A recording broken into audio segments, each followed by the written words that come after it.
Okay, we're getting close to 2 o'clock. If we could start to settle in, we'll get this meeting started in a minute.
Okay, if we can go ahead and settle in, we're going to get this started.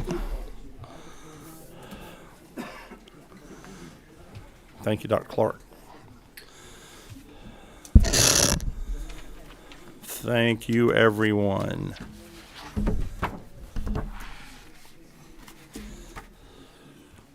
Okay, good afternoon, everyone. We'll go ahead and get started this afternoon. We have 3 items on our agenda this afternoon: SB 235, SB 390, and SR 579. All of these are our first look at these items. So, as is the policy of the Higher Education Committee, these will be for a hearing only today. Those are the items we have at this time. If there's no objection, we'll adopt that as our agenda. Here none. Those are items for adoption. I'm going to call Senator Larry Walker up to discuss Senate Bill 390 first. I think he has a matter off of Capitol Hill that he needs to get to. So while the senator's presenting, we're going to take a look at our sign-in sheet and factor, what time we'll have for speakers. So, if you're comfortable there, Senator, that's awesome. Senator, if you could just remind us, or allow me to sound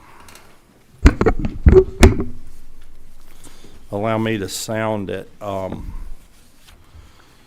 I have LC 460876S. That's the latest version that I have. Okay, Mr. Chairman. yeah, ladies and gentlemen, that's what you should have in your packet. As a practical matter, we respect the center, but I don't think the center can offer a substitute in the House. But so we'll take this. I'm just that's just of a technical matter that the clerk may tell me about. But he's been good enough to prepare this for us, and that's fine. If we move forward, or if there's no changes, we'll probably have to relabel that. But I believe we can do that without changing the LC unless there's reason to do so otherwise. But we are here for right now Senate Bill 390 LC 460876S. Senator. Thank you, Mr. Chairman. Thank you, committee, and thank you for allowing me to go first. If I'm able to get through this in time, I'm gonna head to a funeral, so I appreciate your accommodation of that. I'm a big fan of our public libraries. We've got great librarians throughout the state. We've got a great library system throughout my district. My 20-month-old grandson has already started going to the local library with his grandmother, and is already enjoying books and beginning to have a love for that. And that's what libraries ought to be, is a haven for learning, a haven for the imagination, a haven for knowledge. We want children to, at an early age, be exposed to books and have a love of reading. We do have a challenge with the literacy in Georgia, and libraries are on the front line of that. They are a great resource for the community, for people looking for a job or that don't have access to the internet. All kind of really positive things happening at our local libraries.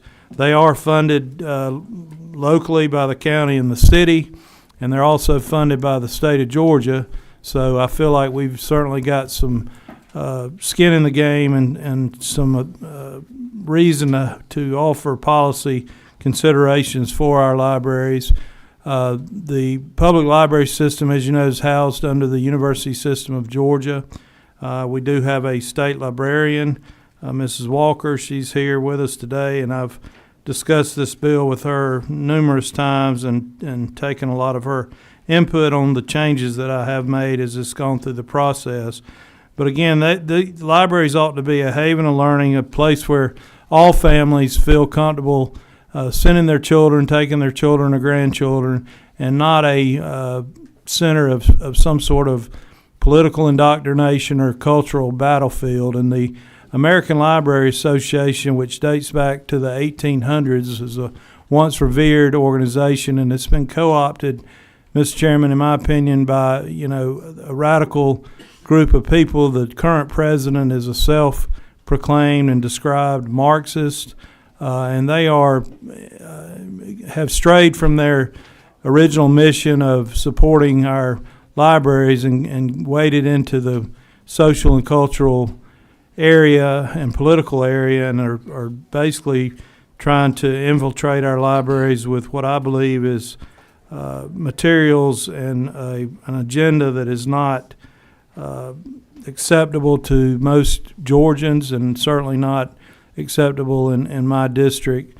They have a agenda under the guise of diversity, to promote LGBTQ lifestyles. They've got a rainbow round table. The president has a doctrine or a manifesto called Queer the Catalog. And I've run into this in my district, and it concerns me greatly that that's not what needs to be in our local libraries, particularly in the media that's available to children or in the children's section. And grandparents and parents, I don't want them to be reticent to take their kids to the library for fear of what they may be exposed to at an inappropriate age. I'm not for banning books. I'm not an extremist. I've served up here 9 years, and I generally do not wade into these type of issues. But in this case, I felt like I had to take a stand for the values of my community. And this bill simply would prohibit public funds and donated funds to be sent to the American Library Association. Librarians that want to continue to be a member of the American Library Association, and I've heard from many, many librarians that are equally appalled at the direction of this private organization as I am, and have are not members and not active in the ALA. I've talked to regional library directors that have told me that they've already pulled out of the ALA, but certainly if an individual librarian wants to continue their membership, they can obviously do that, but it would be at their own expense and not taxpayer dollars. So that's what the bill does. The modifications that we've made initially, I heard from Valdosta State University, they're the only unit in the university system that has a Master of Library Sciences program, and they get their degree accreditation through the American Library Association. Right now, there's not another accrediting body that they could change to. I think I hear that one is being stood up, but currently there's not another one, and so we made a accommodation to allow them to pay for that accreditation through their foundation. Initially, I researched as part of my occupational licensing study committee how few states actually license or certify librarians, and my initial proposal was to remove the certification of librarians altogether, eliminate the State Board of Library Certification. I've backed off of that after hearing from librarians across the state that want to maintain that certification and feel like it's important that they have that to maintain the integrity of their profession. So all of that's been taken out, and the core issue basically is to defund with the American Library Association because of their radical leadership and extreme policies. They dangle these grants over the libraries, and if you take the grant, you've got all these strings attached, and you can only use the money from the grant to buy certain type of material. And I just think we need to have local library boards and local librarians making the decisions on what it goes in our libraries, and not some group out of Chicago influencing them as to what to put in the libraries. Thank you, Senator. Would you answer a few questions? I'll do my best. We've got a couple coming up. I wanted to ask, if I can, since my button's on, so to speak. Throughout the bill, it talks about the American Library Association or any of its affiliates. Can you educate me on how far and wide that would be? So they have, first of all, the Georgia Library Association, I believe, is or was an affiliate of the American Library Association. They don't have to continue to be an affiliate, but they have been at least in the past. Then you have like the American Science Library Association. I had a list. I don't have it in front of me, Mr. Chairman, but there's a dozen or more things like that that are affiliates. So people laugh about me. I'm going to follow up with this, and I'll just ask this brief, and we can get together later on it. I tend to use sports analogies for things. So I'm a Georgia fan, and if I'm mad at the SEC, or if I think the SEC is doing something, I'm not going to hold back my support of the University of Georgia in athletics or academics because I'm mad at them, and they have to affiliate with the SEC in order for their students to come. So I just want to be very careful if we're painting a broad brush with affiliates. If there's an organization that can't be as nimble as we might be at the state, that we don't, for lack of a better term, as Grandpa used to tell me, son, don't cut off your nose to spite your face. So I want to just work with me, and after today, as we move forward, to kind of better understand what that affiliate situation was, and we can work on that if you would work with me. All right, I've got some questions. So this is if you don't mind, I Yes, respond to that comment. So this is a private organization, not a public organization as far as, any kind of government entity. It's a private nonprofit, and it derives its income from all the fees and dues and selling books and all that stuff, selling material to the public libraries. And they get their hook in you with the accreditation of the library degree program, and then of the continuing ed hours and that kind of thing. And I'm trying to cut off their funding source until we see a change of direction. And for them, hopefully, it'll get their attention. 8 other states are doing similar things, and we want them to get back to the core of what they're about and not get into the culture war stuff they're into now. And I feel like if we are funding any of the affiliates and that money flows up to the American Library Association, we're not accomplishing my goal, which is to get them to change the way they're operating and change leadership and go in a different direction. Fair enough. We'll investigate that further. All right, in the order that we saw your lights, Whip Part. Thank you, Mr. Chairman. Senator Walker, I very much appreciate you personally, but not this bill. I've worked with you on a number of other issues, if I recall, and appreciated that. But again, I have a lot of concerns with this. One, we're not the American Library Association. This is the oldest and largest library association in the world. Is that not true? I'm sure that that sounds like it would be accurate. It started in the 1800s, and again, it's the only entity that I found that will accredit it is an accrediting body for the Master of Library Information Sciences degree program. Right. So I assume it probably is. And, for me, a library is supposed to be a place in which all should be welcome, and in which there should be a free marketplace of ideas, as opposed to simply trying to defund an organization in which you may disagree with one of their leaders, or in which you may disagree with or find offensive something that they may otherwise promote. So can you share with me any concerns you may have about the message you're sending, along with the members who are supporting this piece of legislation, as to how you want to view this free marketplace of ideas for the next generation of Georgians by a bill like this?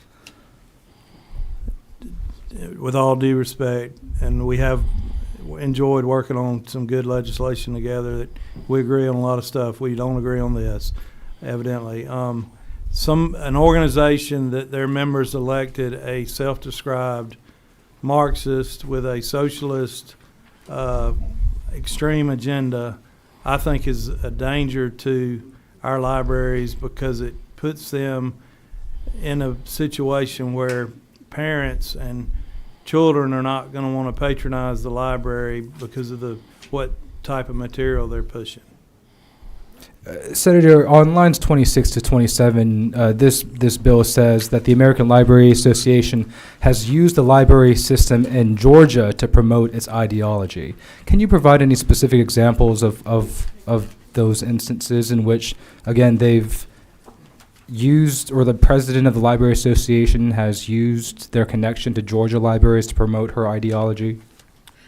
Through the type of grants they offer, material grants they offer to our libraries, and it's so I think it's kind of an insidious way to influence what's put in the library. I don't want my libraries to be unduly influenced by a $20,000 grant and think, hey, let's do this, and I'm particularly sensitive to material of sexual nature in the children's area, and I think some library boards are more active and more hands-on than others, and I think I've seen locally in Houston County where they received one of these grants, and thankfully the library board, after they received the grant, picked up on it and had some pushback and guidance for where this material needed to be housed within the library. But I don't know that every library has got that kind of hands on board, and it concerns me. Thank you. Last question, if I may, Mr. We'll Chairman. keep in mind, we have 6 other people. Yes, Well, sir. just brief comment then. Again, like I'm very concerned with this bill, and again, in my mind, it reads very much as if it's going down the path towards censorship, which again I think is anti-American as it gets. And so again, I'm very concerned about this bill. Thank you. Yeah, I'm going to ask all the members to keep them to questions if we could. Representative Bernal, number 12. Thank you, Mr. Chairman. Thank you, Senator. I just have 2 questions. One of the things that you kept saying was your community. So, which leads me to believe this is only personal for your community, not necessarily for the entire state of Georgia. Well, I've learned of this activity in my community, and I'm here to represent my community. That's what they send me up here to do. So I'm always speak out for my community, regardless of what's going on elsewhere. But after bringing the issue up, I have had multiple legislators tell me that they have looked into it and it's happening in their communities too. So I'm convinced it's going on statewide. Okay. And librarians have admitted it to me also. All right. Well, my last question, because I know my other colleagues. Libraries are a place where people come and they do research. And so, therefore, they have lots of different books, variety of topics within the library, in the children's section, in the entire library. So, if you're saying that you don't like this particular group, then eventually what you're saying is you want to paint a library that's going to look like you've decided, which means you would be equal to the Library Association because you're going to tell us what kind of books we should or should not have in the library. We're going to move on, Senator. I'm going to ask the members not to characterize this witness or anyone else what they're trying to do. We're at the stage we're asking the gentleman question, and we're going to keep it to that. We're not going to take a position for anybody, for me to tell you what I think Senator Walker's doing. Representative Clark. Thank you, Mr. Chair. I also have a couple of questions. First question, really quick. Are libraries in the state of Georgia required to adopt anything from ALA? Required, mandated. Do they have to do anything with ALA? Well, so we have to get an accreditation from the ALA because they're the only game in town right now. They, I think, also provide a lot of the continuing ed curriculum that is, being used. So I think, to a degree, that, they are they're very entrenched with all of our libraries. All right, so a follow-up to that. If they are using the ALA for accreditation and using the ALA for continuing credits, then what do you propose that these libraries are now supposed to do if you take that away from them? I'm hopeful that there will be a more mainstream association stood up that we can use for our accreditation in the future. Currently, the bill does allow for them to still be the accrediting body for the only institution we have in Georgia. I mean, it doesn't list out Valdosta State, but anybody that needs an accreditation for their degree program can, under this bill currently written, can still use the ALA for that. Continuing ed classes are available through the Georgia Council of Public Libraries and other sources. All right, and my final question, and it'll be very quick. I've heard from a lot of libraries, especially our smaller libraries, that are saying that they need these resources. And so this bill does not defund ALA. It is effectively defunding our libraries. And so what would you say to those libraries that are asking, how are you going to fill a void that you create if this bill were to pass? So I don't think that's an accurate description of what the bill does or the impact of the bill.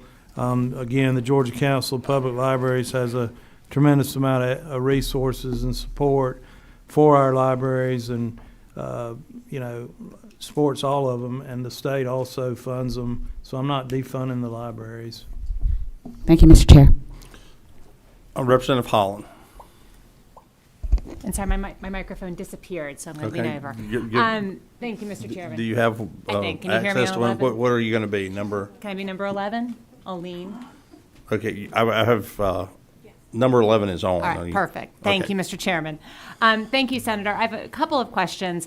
To piggyback a little bit off of what Representative Clark was saying, there's an economies of scale with a professional organization, so that when you have a professional organization, say, hire a graphic designer and create graphics for a program and then make that available to the members, the cost per member becomes very low because you have that economy of scale.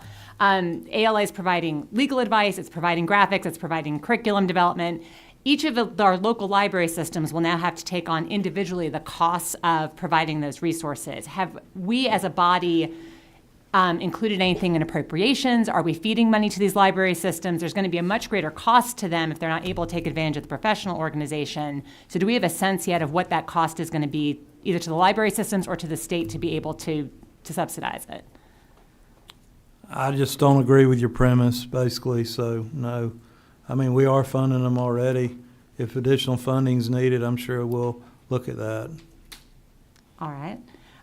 Just a further question. Do I read this correctly to understand that not only does this not allow for memberships, but also would not allow for purchase of any items from the ALA? So the ALA develops digital and audio books, books on literacy development, books on how to run a library and resources to help people to do that. Are we also prohibiting our libraries from spending funds on those resources? Any public funds or privately donated funds to the library system would be, yes, it would be prohibited from buying materials from the ALA. Do we have a sense if those materials are available anywhere else? Well, there's an entity called Amazon. I think you can get just about anything you want to from Amazon. And they started out, as a matter of fact, selling books and media and music, and that was their core business to begin with. And back to the continuing ed provision, if the State Library Board of Certification for Librarians approves a continuing ed class from the American Library Association, then that could be continued to be used. I think that's on, let's see, line 110. Back to your question, Ms. Clark, or Representative Clark. All right, because one more follow-up. I know I've got a lot of colleagues asking, but following up on the chairman's question, he did bring up the fact that affiliate organizations would also be impacted by this. And so I want to make sure I understand a handful of examples: the American Association of Law Libraries, of research libraries, of rural and small libraries. Those are all associations that are affiliates of the ALA. Does this prohibit any tax money from going to those affiliates as well? Yes. Okay, thank you. Maybe they ought to not be an affiliate. They could be a standalone entity, don't have to be affiliated with this crazy group that's running this organization. Thank you, Senator. Thank you, Senator. Representative Jackson. I just said, please don't call.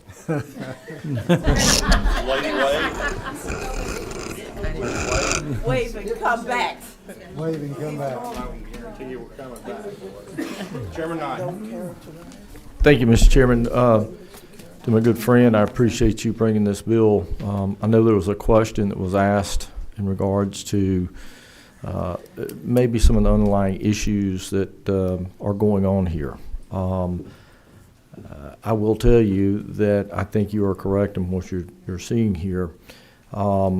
Quite frankly, just a small search of the web, ALA put on a on-demand webinar about an annual conference of sustainable reparative description. Are you familiar with that, Senator? You may in a different way. I know that I found that going on across the state of Georgia, and especially in some of our higher ed institutions. But basically it was rewriting archival, descriptions, reparative process. In fact, I found this slide, a case for study in auditing legacy archival description for racism. Basically, it was iterative processing or reparative processing. As this organization was putting on this type of a seminar, it's talking about really rewriting the archives, putting in descriptions that were not there rather than factual historical descriptions of, say manuscripts or documents or things that are historical in nature. It is what it is. But specifically looking at examples of how for somebody in modern day to describe whiteness or to do away with white supremacy. These are things that are in the reparative process, which again is a illustration or an example that ILA is actually putting on webinars. Again, this is citing going back to teaching to dismantle white supremacy in archives. Again, all of these things that we're starting to see within this DIE movement that is indoctrinating instead of from a historical point of view of books. Whatever history is, good or bad, it's there, and it's there for everyone to see and to learn from. But that is a primary example, sir, of what's going on at a national level. Are you familiar with that? Yes, sir, Chairman. Thank you. I think the ALA, with its entrenched position with the libraries, has abused that position to fund and push really a radical Marxist ideology, support sexual indoctrination of young children, and even as children as young as 0 to 5, they're pushing inappropriate sexual content in books and normalizing cross-dressing, and it's pretty extreme when you start really looking into it. And I don't think the libraries in Georgia are a place for this. People have their First Amendment right to believe and espouse whatever they want, but we also shouldn't be required to fund them with taxpayer dollars. And they're the ones that started this culture war in our libraries, not me. And I just can't stand for it. I'm going to do everything I can to put a stop to it, and maybe they'll change their ways and go back to their core mission, which is really just being a neutral supporter for education and libraries, and not, they've waded way into this really extreme agenda that they have, and I'm hoping to, I don't want to fund it with my tax dollars or my constituent tax dollars. Thank you, Senator. Chairman Carpenter. Thank you, Chairman. It's not true that it looks to me like back in 2015 there was a fundamental shift in the ALA's core values, and they updated a little bit in 2018 where they added strategic directions for ALA, and I'm going to just name them real quick: advocacy, information policy, professional leadership development, and equity, diversity, and inclusion. And that became the focus of the ALA, and it wasn't about literacy, and it wasn't about putting books and getting kids to read. It became agenda related. Is that a fair conversation? I would agree, yes, sir. Thank you. Representative Jackson, did you want a second bite? As I listened, thank you, Mr. Chairman. As I listened here, what I'm hearing is it seems as if these are your thoughts that because you're concerned about your library in your community. This may not be the same for the communities across the United States. Because as I listened to you, I had one of my mentors always said that it's not about the I, it's about the we. So are there other people that are on a board with you that feel that all of this needs to change?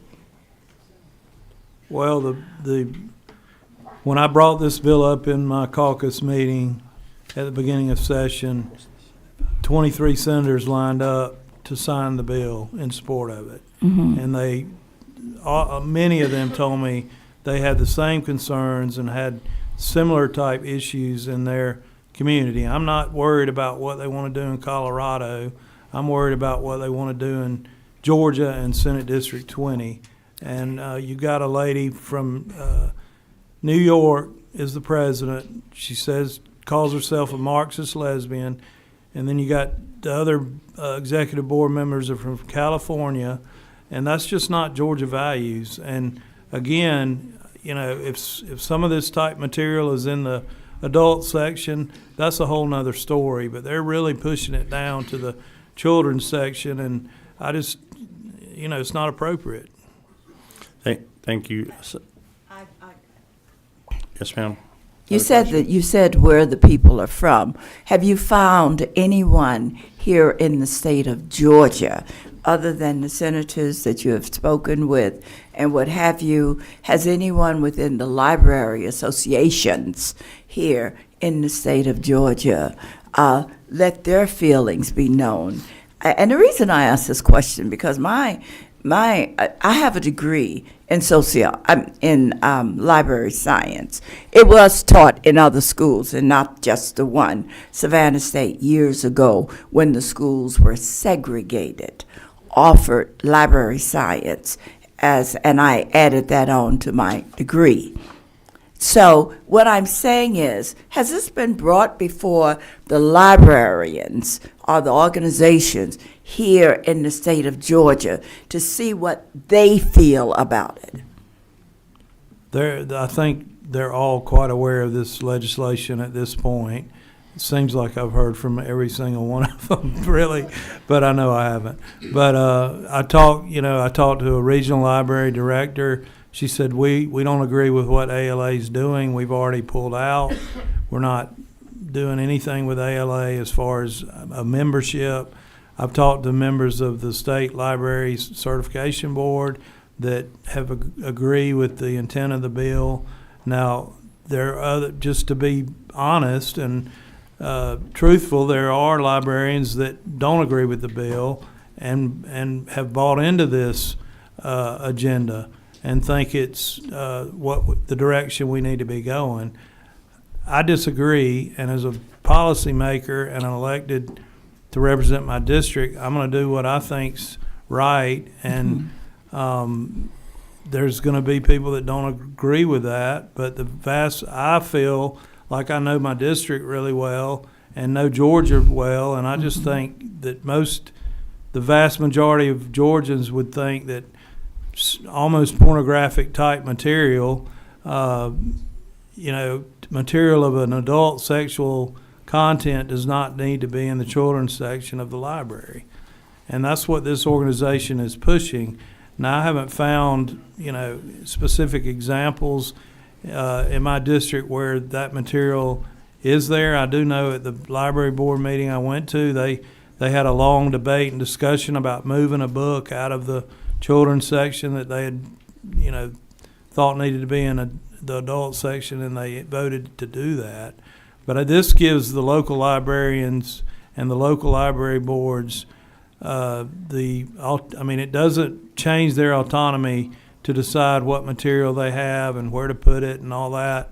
It just takes this undue influence of the ALA and the dangling of dollars and all that out of the mix, so that the local people can decide in their each individual county or library system what they think is best for their folks. Thank you, Senator. I have Representative Barnes. I'm going to go back through the people that have not asked a question before we retrace. Representative Barnes. Mr. Chairman, I'm asking this question as a biomedical research scientist by day. I'm also a parent and also a proud member of the LGBTQ community. I'm asking, as a scientist, how much data you have collected to propose this legislation. So I just heard you say there are not any books in your specific library, but you're making this law on behalf of your specific library. So I'm asking how much data you've collected from the other 156 counties in the state. So I'm not a scientist, and I'm probably not nearly as smart as you.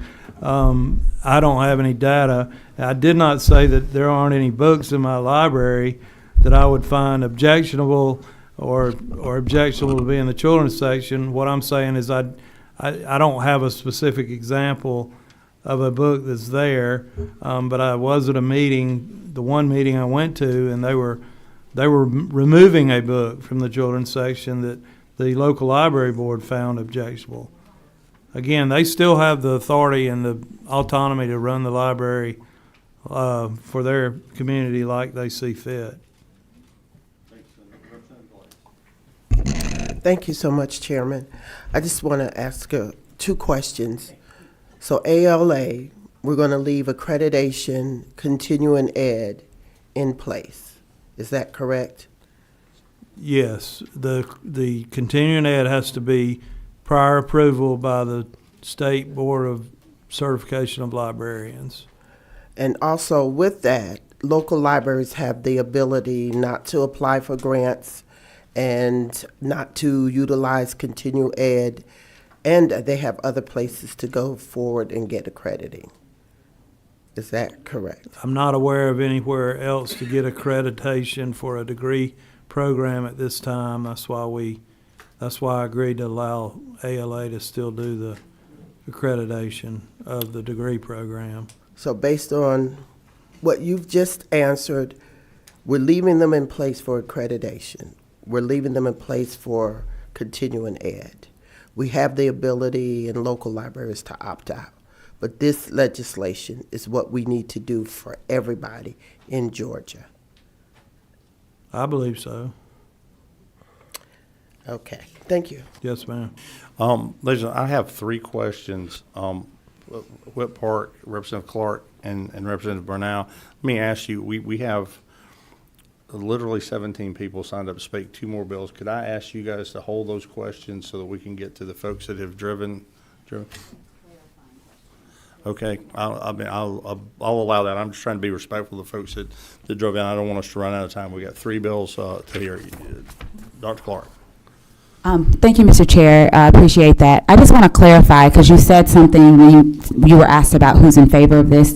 Did you say that the State Library Certification Board is in favor of this bill? I did not say that. I said I spoke with a member of the board that favored the bill. Is this a ranking member, a leading member, or just?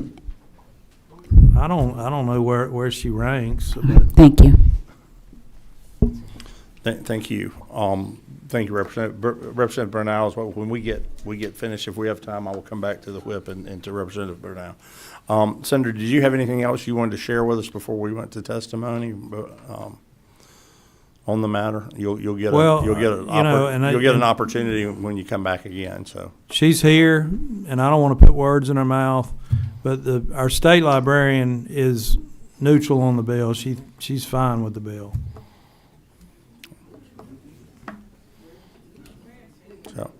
Well, look, all right, at this point, if you have nothing further, I'm going to go to testimony. If the state librarian would like to speak, we'll allow them to do that. Thank you. Okay? Thank you. You done with me, right?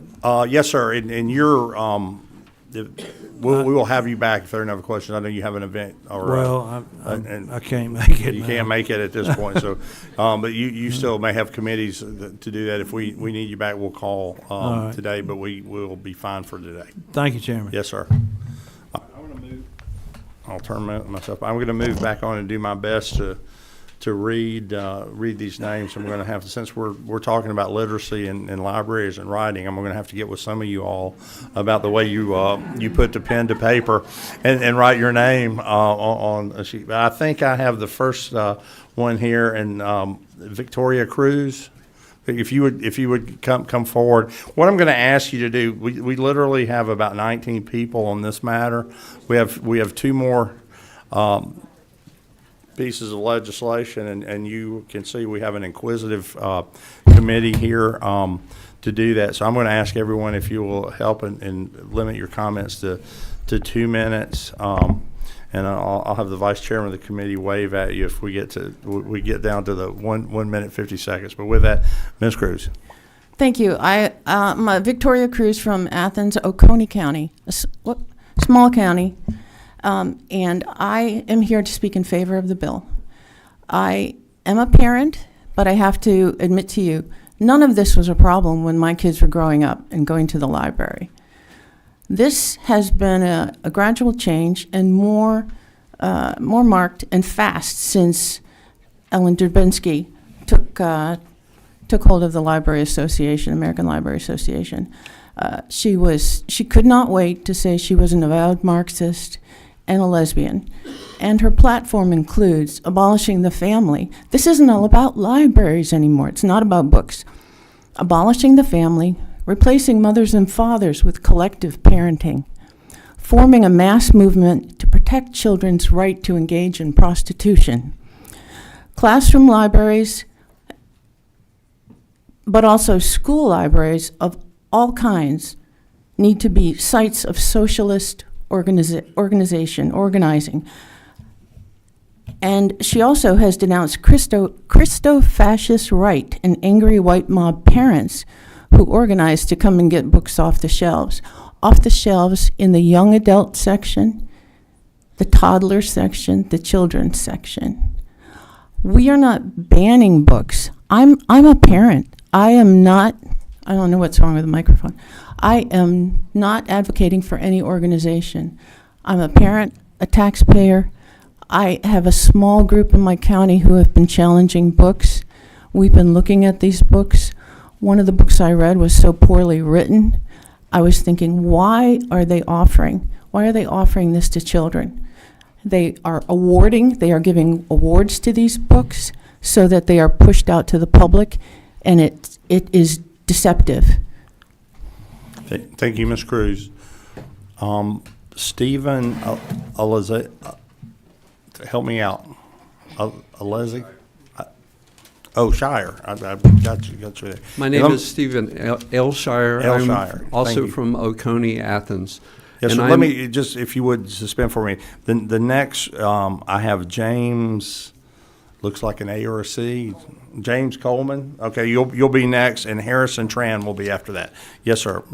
I'm in favor of this bill. The history of the ALA is pretty well known to this crowd, I can tell. Melvin Dewey of Dewey Decimal fame was already a progressive in the late 19th century. Only Drabinsky, who has become commonplace here in this discussion, kind of brought this to a head, in my opinion. She is listed on her personal website as Professor of Critical Pedagogy, Librarian of the City University of New York, which, when you break down, that doesn't mean that it's important. It means critical, as in the Frankfurt School of Marxism, Socialism, arising during the 1930s, which is a complete different discussion. On her own website, she's made recorded statements where she advocates, as Dr. Cruz, my predecessor, stated, into little Marxists and communists. On the ALA, specifically website, there are sponsors of numerous familiarity to most people. I'll just say EBSCO among others. So the books and the choices of the sponsors are in direct lineage in school libraries as well as public libraries. This is no longer a conspiracy theory because people like to be dismissive. You just have to believe what the ALA and Drabinsky are telling you directly and take them at their word. This is a political maneuver. This is a political front. Thank you. Thank you.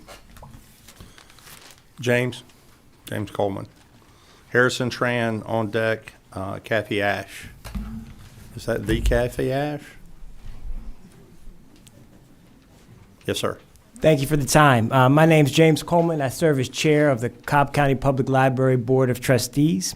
A few weeks ago, here at the Capitol, our library system received the honor of Library of the Year, which we're very, very proud of. I want to tell you about a few of the programs for which we received that honor. Librarians like Pat Ball and Stephen Valentine put together a series of digital literacy workshops at several branches. In these workshops, our patrons, many of whom are seniors, learn about internet basics, how to use a tablet, how to avoid scams. These are vital skills. Our librarians saw a gap. They designed a program to fill it, and they did. Another program I admire teaches children ages 3 to 12 and their parents about the responsible stewardship of money. Through books, and it reinforces core skills like budgeting, saving, and responsible spending. Not all citizens in Cobb County learn these skills when they should. Again, our librarians spotted a need, and they filled it. I could go on here. There are programs for at-risk youth, programs to enhance literacy, you name it. The common denominator amongst these programs is that they're made possible by grants from the ALA. Georgia libraries receive roughly $400,000 for over the past 2 years from the ALA, the vast majority of which supports non-controversial initiatives like those that I've mentioned. I can respect the desire of the authors of SB 390 to protect our communities from extremism, but forcing a complete break with the ALA strikes me as bringing a sledgehammer to something that might require a scalpel. My personal view is that library programs and collections should reflect a broad range of views while upholding the values of their communities in which they reside. Now, that's a statement that is in tension, but I believe the right place to make difficult decisions is our local library boards. I'm appointed by an elected official. They can replace me if I step out of line. And so this bill short circuits a good system of local community review, and I respectfully ask that you vote against it. Thank you. Thank you. Thank you, Mr. Coleman. Harrison Tran. Mr. Tran. Kathy Ash will be next, followed by Tom Hale. Good afternoon. My name is Harrison Tran, and I'm a high school junior from Savannah. And I'm concerned about the impacts of this bill across Georgia. As a soon-to-be product of the state education system, I stand firmly against SB 390. Growing up, I had Miss Ibsen. If you were lucky to have someone like Miss Ibsen as your school librarian at any point in your academic career, you would have known she truly cared about her craft and sharing her expertise and love about all books, from the Magic Treehouse to the Big Kid chapter books. The school library served, and still does, as an important part of our school community. Miss Ibsen knew all of my cousins and family because we all eventually passed through the double doors to the library. She was always available to help, never once trying to influence and set an agenda. She, in many ways, helped us enhance our love and passion for reading and learning by allowing us to freely pursue our interest. I've done a lot of reading and watched how education is discussed in the halls of the General Assembly. What I've noticed is that family engagement and community-led decision-making is important to all. That's why I don't think state government should be able to dictate what the best decisions are for those communities. To me, this bill seems like a continuation of other instances and policies that have obstructed students' ability to access the information and widen their lens of cultural understanding. All these bills are, for a legislative body that is supposedly so pro-school and pro-choice, pro-school choice, it seems we've decided to do an entire 180 and deny the right of independent schools and counties the choice of working with the American Library Association because it's working against what they believe in.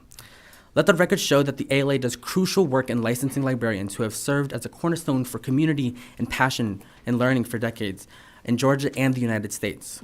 We need more funding for our schools and communities, not less. It doesn't make any sense to me that this body would try and undermine the good work of libraries and librarians by both restricting public and private donations. I'm asking this committee to immediately strike and vote no on this bill. Thank you. Thank you. Kathy Ash.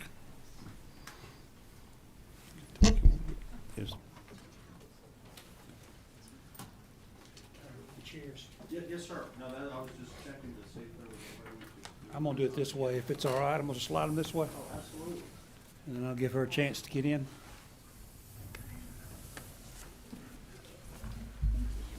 Get out of the way. Is that? Thank you, sir. Yes, not yes, sure. ma'am. We've got him out of your way now. You Okay. you can go right ahead. Yes, ma'am. I'm not sure why there was the Kathy Ash. But Actually, okay. I'll explain that. Let me reset Okay. your time here. There was a Kathy Ash that used to serve here about 10 years ago, and I okay. thought that might have Okay. been the. No, wasn't That's why I me. was kidding. She was a colleague of ours here, so we'll welcome you as the Kathy Ash as well, ma'am. Thank you for coming. Thank you, sir. Thank you, Mr. Chairman and committee members. Thank you for the opportunity to speak with you this afternoon about a subject that is really near and dear to my heart. My name is Kathy Ash. I'm wearing several hats to this appearance today.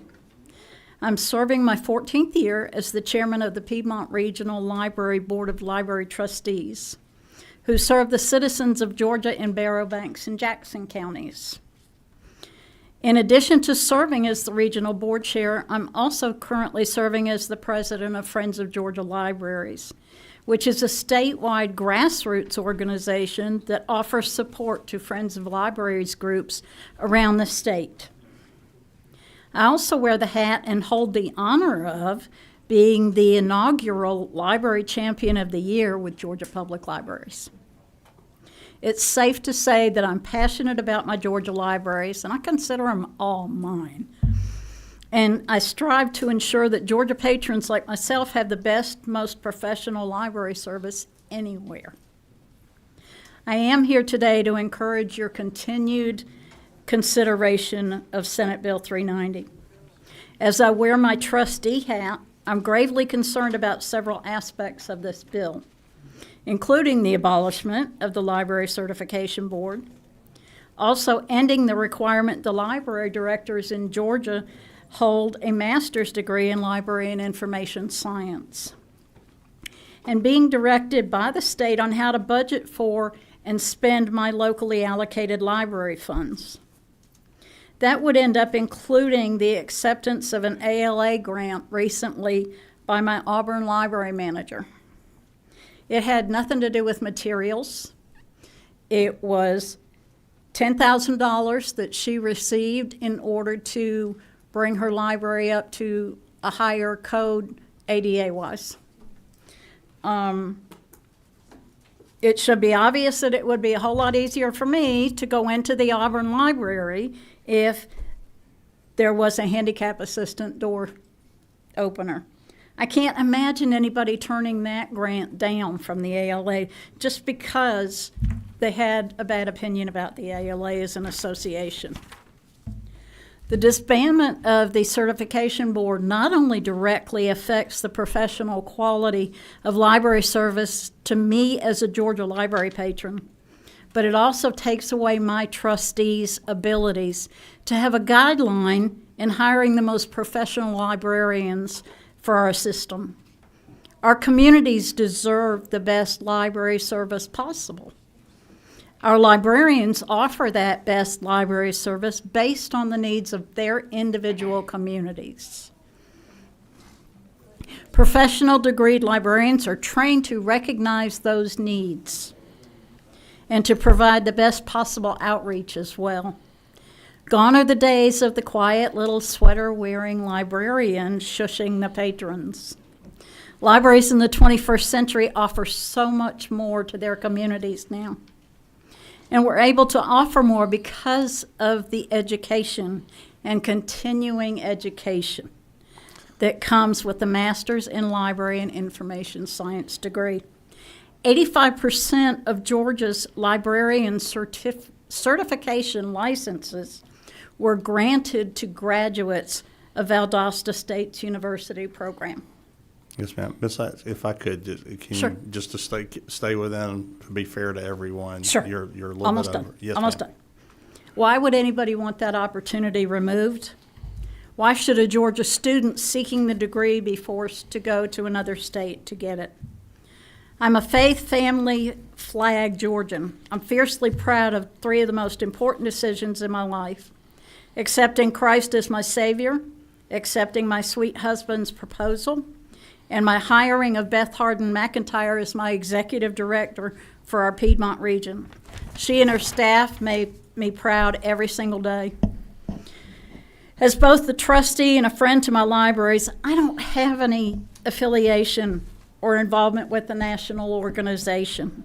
And it's disturbing to me that I would be directed by the state to change my established relationships with my trustees, my librarians, and my friends of libraries as we all strive to offer the best possible library service to Georgia patrons.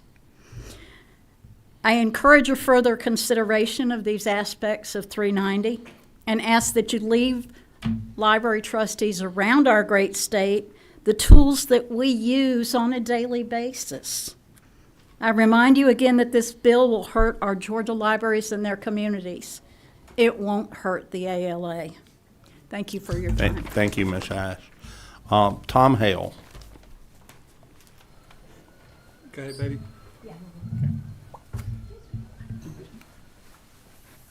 And just to let everyone know, you're welcome to come there and see. You can also present from the podium. I can turn the mic on over there, so whatever you're comfortable. Mr. Hale, you're next there.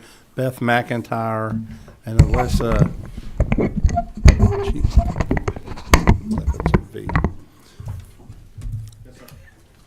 Thank you, Mr. Chairman and members of the committee. My name is Tom Hill. I serve as chairman of the Cherokee County Public Library Board of Trustees and the Sequoia Regional Library Board of Trustees. I believe Senate Bill 390 is unnecessary. I have served on the board for 8 years, worked with 2 different regional directors. With all the budgets we have reviewed and approved, all of the collections policies and service policies, both new and revisions, we have approved, and all other business conducted, not once have I heard the words American Library Association uttered. The Friends of Cherokee County Public Libraries are a fiercely independent bunch. In 2023, they volunteered their time and effort, primarily through used book sales, and raised and donated $35,950, designated primarily for children's books, materials, and programming. They would not look favorably on legislation that puts restrictions on how they could designate the funds they worked to raise for the library. Before I retired as a program manager from the Georgia Department of Natural Resources, I had the privilege to be a member of 2 national organizations. I further was blessed to serve as an officer in 1 or more capacities in each of those organizations. I found the interactions with my peers from other states to be invaluable. I encouraged my staff to become active in the organizations as they might benefit from the interactions with peers from other states. I am sure legislators and legislative staff across the country find their association with the National Conference of State Legislatures to be invaluable also. When I was first appointed to the Library Board of Trustees, I was dismayed to learn the ability of staff to participate in library-affiliated associations was not possible due to inadequate funding. I advocated for funding for travel and for the encouragement of staff to become involved in the library-affiliated organizations. I believe these interactions with peers are invaluable and benefit the organization. Thank you, Mr. Chairman and committee. Thank you, Mr. Hale. I really do appreciate everybody helping us stay on time here. If part of your comments are not able to be shared with the committee verbally, if you'd like to turn those over and have them included as part of our minutes. I believe the folks up in Washington call that to something and extend. I think they have, but we'll take your written notes. Ms. McIntyre, Beth McIntyre.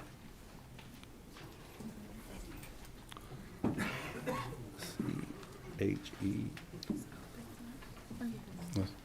And is it Alyssa? You'll be next. Yes, ma'am. Good afternoon, Chairman Martin, Vice Chairman Scoggins, and honorable members of the Higher Education Committee. My name is Beth McIntyre, and I'm the director of the Piedmont Regional Library System. We serve all residents of Banks, Barrow, and Jackson counties. I'm proud to be the daughter of former Georgia State Representative Buddy Hardin, too.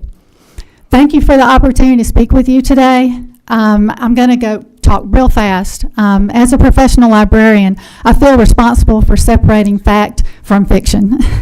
I'd like to quickly address several inaccuracies on which SB 390 is based. Inaccurate statement number 1, since the president of the American Library Association is an elected position, most librarians who are ALA members support the current president. The truth is that Emily Durbinski won the election with 5,410 votes, which was 54% of the votes cast. The ALA has approximately 50,000 members. Therefore, only a little over 10% of ALA members voted for Ms. Durbinski. Ms. Durbinski works in an academic library in New York City. Most Georgia librarians have never met her or heard her speak. Her personal views do not hold any influence in Georgia's libraries. Inaccurate statement number 2, Ms. Durbinski will still be ALA president if and when this bill becomes law. The truth is that Cindy Hole of the Kansas City Public Library will become president of the ALA in just a few months. One of Ms. Hull's highest priorities is providing high-speed internet access for small and rural communities, which is a priority that Georgians share. Inaccurate statement number 4, I'm skipping one. Through the 2022 grant to Houston County Library, the ALA dictated the purchase of specific LGBTQ plus books for children to promote alternative lifestyles. The truth is that the COVID relief grant provided for electronic books for adults and young adults. No children's books were bought with the funds. The collection was entitled Listen Up, an inclusive collection with emphasis on Black, Indigenous, and people of color, and LGBTQ plus voices to provide diverse life experiences and build empathy through fiction. Titles did include books from rural life, Christian fiction, and urban life. ALA did not dictate specific titles for purchase. Supporters of SB 390 are ignoring that true intent of the ALA grant. When the true and complete description of the grant is more widely known, I fear that there will be an unintended consequence if this bill goes forward. Yes, some will hear the message that Georgia refuses to have its librarians controlled by ALA, but Georgia will also be sending the message that we are okay with taking steps towards silencing all minority voices. I believe with all my heart that our state legislature does not want to send that message. Thank you. Yes, ma'am. Next, Gene Seaver. No, I'm sorry. I'm sorry. Those for a different matter. Jennifer Saunders will be next. Good Yes, ma'am. afternoon. I'm chairman and members of the Education Committee. I speak to you as a citizen, voter, and community member in reference to SB 390, which I ask you to oppose. My comments are informed from my tenure in Georgia. Oh, sorry. Can you set back the clock? I speak to you as a citizen, voter, and community member in reference to SB 390, which I ask you to oppose. My comments are informed from my tenure in Georgia as a business research librarian, public library branch manager, college library director, consulting librarian, and interim dean of libraries. I love my work. When often I am asked, what do? I'd say, I'm a librarian, and of course everybody scatters. So I came up with a more encompassing response. What do? I transform lives. I provide people with the opportunity to develop critical thinking, problem solving, and decision-making skills. I give them the chance to use technology in ways they might have never thought possible. I offer them a space to be curious, to explore, discover, learn, and grow. And I provide a place for retreat or refuge to imagine, think, and be. Libraries are part of the literacy, learning, and educational landscape. Notably, they also contribute to the economic vitality of an area or of a community. For example, the National Council for Adult Learning points to annual costs of $225 billion in non-productivity in the workforce, crime, and loss of tax revenue due to unemployment tied to low literacy. Libraries combat those losses directly through family literacy programs, help for job seekers, and adult basic education skills.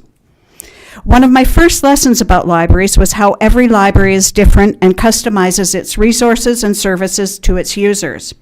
A library responds to the needs and wants and innovates ways to engage with all its constituents: families, individuals, businesses, government.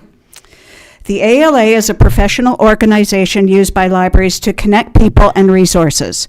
It is not a governing authority. It has no oversight function for operations and does not issue directives. It contributes to the imperative of a skilled workforce. I owe my career to professional affiliations, including ALA. Making it inaccessible to Georgians is misguided, with potential outcomes in direct opposition to the vision of economic prosperity in Georgia with an educated, talented, and accomplished population. Again, I ask you to oppose SB 390. Thank you very much. Jennifer? Bye. Good afternoon, Chairman and Committee. I am Jennifer Saunders, a 25-year educator and the current Director of Library Media Services for one of our districts here in Metro Atlanta. I'm also here on behalf of the Georgia Library Media Association. I remember as a little girl flipping through the pages of JAMA, the Journal of the American Medical Association magazine, published by the American Medical Association. My father made it a priority to stay abreast of the current changes and discoveries in the field of medicine since he's a physician, a general internist specifically.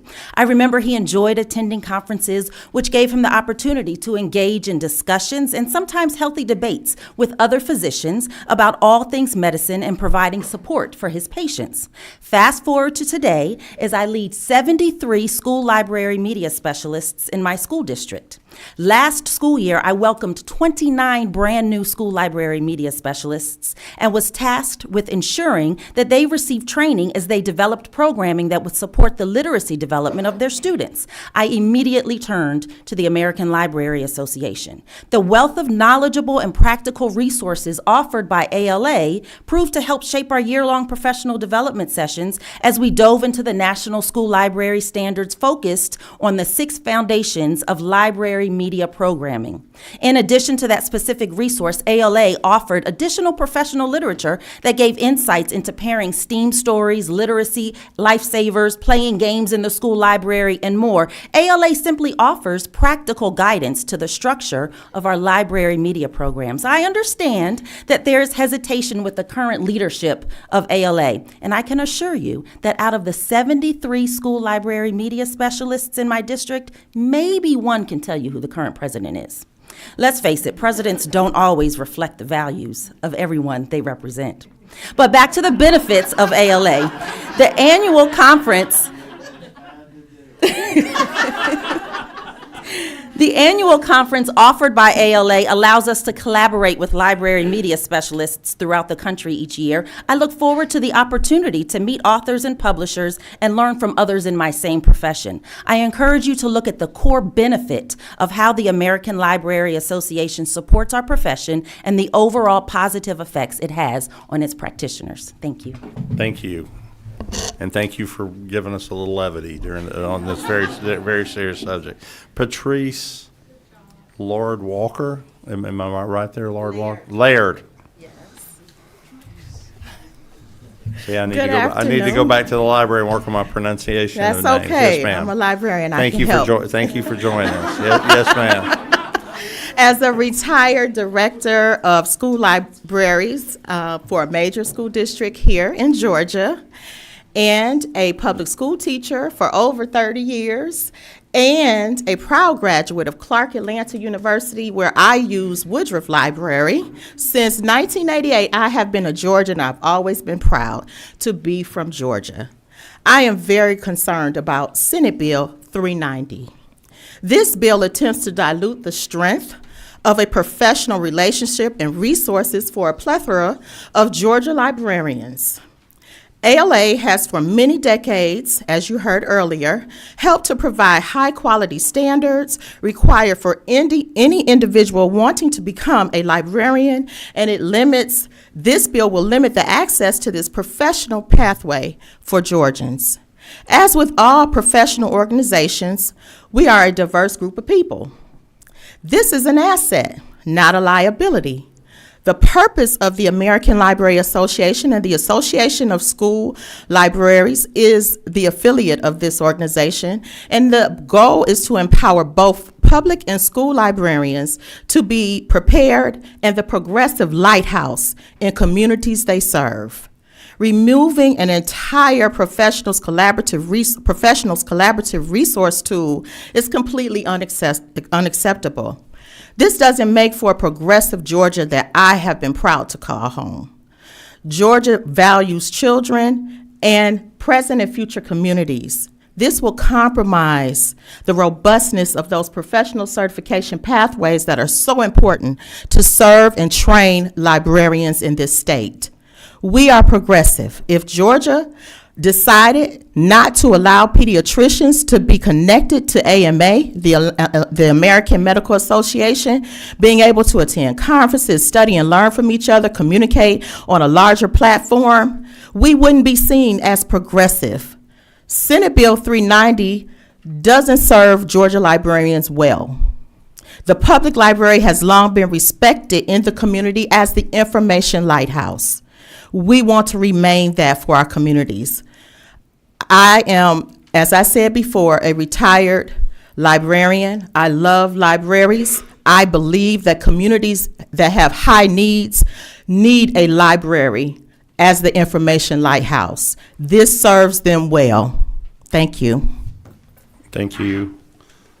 Casey Long. Casey Long. Yes, ma'am. And up next, is it Sansani? Sansani. And follow that would be Abby Schiffman. Hi, my name is Casey Long. I'm the head of library and, I'm the head of information and research services at Agnes Scott College, and I'm super excited to be here. I really enjoyed listening to each of you consider this bill, and very thankful that you're taking the time to hear us talk about what we love best, which is the work that we do. So thank you so much. My goal here as an academic librarian is to provide you insight to some of those affiliates that you were talking about. In particular, I want to be able to represent the Association for College and Research Libraries, ACRL, so I'll use that acronym, and then also the Georgia Library Association. So these organizations really support libraries. First, academic libraries rely on organizations like ALA and ACRL to identify the best practices in libraries that improve services and benchmark performance. These tools that these organizations create for us provide librarians with time-saving and money-saving resources that allows us to better spend our resources on meeting the needs of students and faculty in the state of Georgia. Second, these organizations provide space for librarians to share and receive expertise. These forums allow Georgia's experts to share unique perspectives of this state while also receiving information that can be molded to meet Georgia's unique needs. So as a librarian from a small private college, I really rely on our partners in university and public institutions here in Georgia to contribute their expertise to this national conversation. So participating in these associations is a key part to being an academic professional. Georgia academic libraries will experience a brain drain as librarians move to other states to seek better opportunities for career advancement if participation in these groups is blocked. It's such a key element to what we do. We have to be able to meet with each other, share our findings, provide service to our profession. So if we're not able to support our staff professionally, then we're in danger of losing high qualified librarians. On the institutional side, the inability to require ALA accredited degrees and hiring would do great harm to libraries' ability to hire the best qualified candidates, causing irreparable damage to the reputation of Georgia libraries in the broader academic community. This morning I heard that at the Valdosta State board meeting, it was brought up that the library school is already receiving calls from prospective candidates, people who have applied, to say, never mind. So this is already having problems with our reputation outside of Georgia. So to conclude, I wanted to say that I benefited tremendously from the resources produced by national organizations like ALA and ACRL. I'm happy to share any details with you. Further, I'm an active member of the Georgia Library Association. GLA enables all academic libraries, especially ones at smaller libraries like mine, to network, engage in leadership opportunities, and build resources specific to the needs of Georgia institutions in higher education. So I strongly encourage you to reject SB 390, and I really thank you for your time. Thanks so much. Thank you. Sansani? Yes. After that, Abby Schiffman. After that, Mike Griffin, Susanna Drummond, or Draymond. I don't know if it's an E or an A. Yes, ma'am. Hi, thank you for your time. My name is Sansoni Sumprungsuk. I'm here as a private citizen, but I'm also speaking on behalf of my public colleagues. I'm a law librarian in a private law firm, but we have common interests, and so I'm here on all of our behalf. So librarians in Georgia work in many different sectors, such as school and county libraries, universities and law schools, including those at University of Georgia and Georgia State. We also work in medical libraries, in courts, law firms, as well as state agencies and other institutions. Our profession is service-oriented, and our patrons include the public, students, faculty, medical professionals, judges, attorneys, and even legislators. We need to stay current with developing technologies like artificial intelligence and scholarship, as well as resources for continuing education and professional development in order to continue to provide the best service to our patrons. The way that SB 390 has been written, it is extremely broad in the way it targets organizations with an affiliate relationship with the ALA. This is simply a network connection to a fellow library organization. A group such as Georgia Library Association is still wholly independent with its own professional focus. And while the GLA is named in the bill, SB 390 also targets other professional library organizations, such as the Association of College and Research Libraries, the Georgia Health Sciences Library, and even my own organization, of which I'm a member, the American Association of Law Libraries. There is like a organization for our particular aspect in the profession, and so to not be able to participate and meet with our peers, there would be immediate impact on my public colleagues and their ability to participate.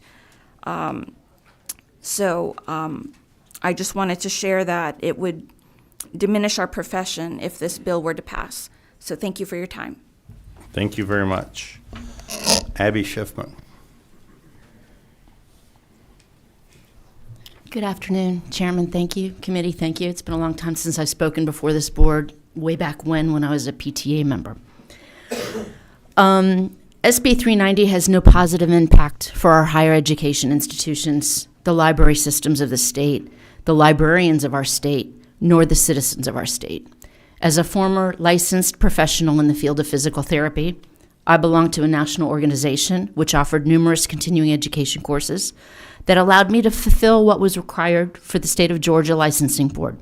The national organization was instrumental in providing a wide range of subject matter for me to stay on top of what was happening in my field of study and to stay informed of that latest developments, to provide me with the tools necessary to bring back to my peers and those I serve. It is the same with the ALA.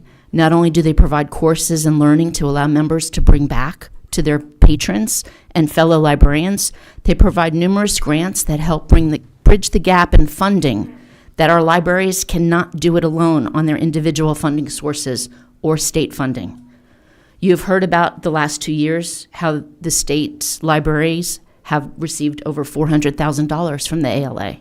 Again, $400,000 just to Georgia libraries. Can the state make up for the loss of those funds?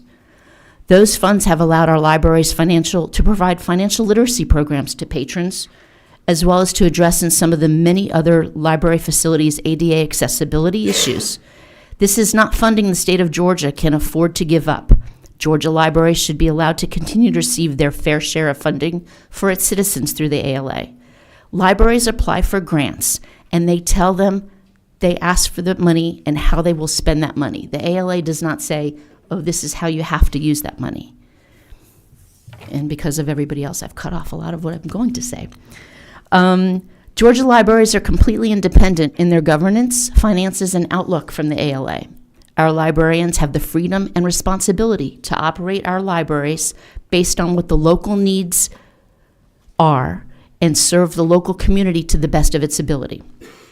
It is that community that it is known, and our library staff love the communities that they serve. Our libraries do not discriminate against anyone who walks through their doors. They serve everyone. A person walks in, our librarians ask, how may I help you? They should continue to be able to serve anyone what information that they are in search of. There are filters in place for those who are under 18 years of age. Plus, you need to look at those filters because that will limit what the children can check out and see at their local library. As a local board of trustee, as I have been for the past 16 years in Cobb County, and I served as chair for 7 years, which I've just stepped down from there.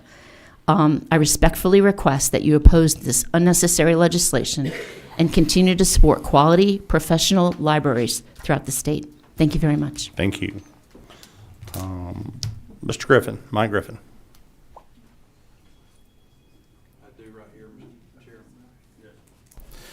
Mr. Chairman, my name is Mike Griffin. I'm the Public Affairs Representative of the Georgia Baptist Mission Board, and we support SB 390. We appreciate Senator Walker bringing this legislation.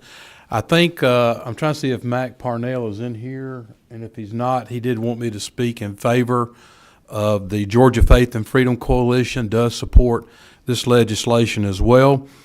And on behalf of Georgia Baptist, one of our 4 top priorities is legislation concerning child protection policies, as we believe that children are one of the most vulnerable groups of people in our nation, and we're living in a day when children are suffering the most from societal ills that are facing our culture.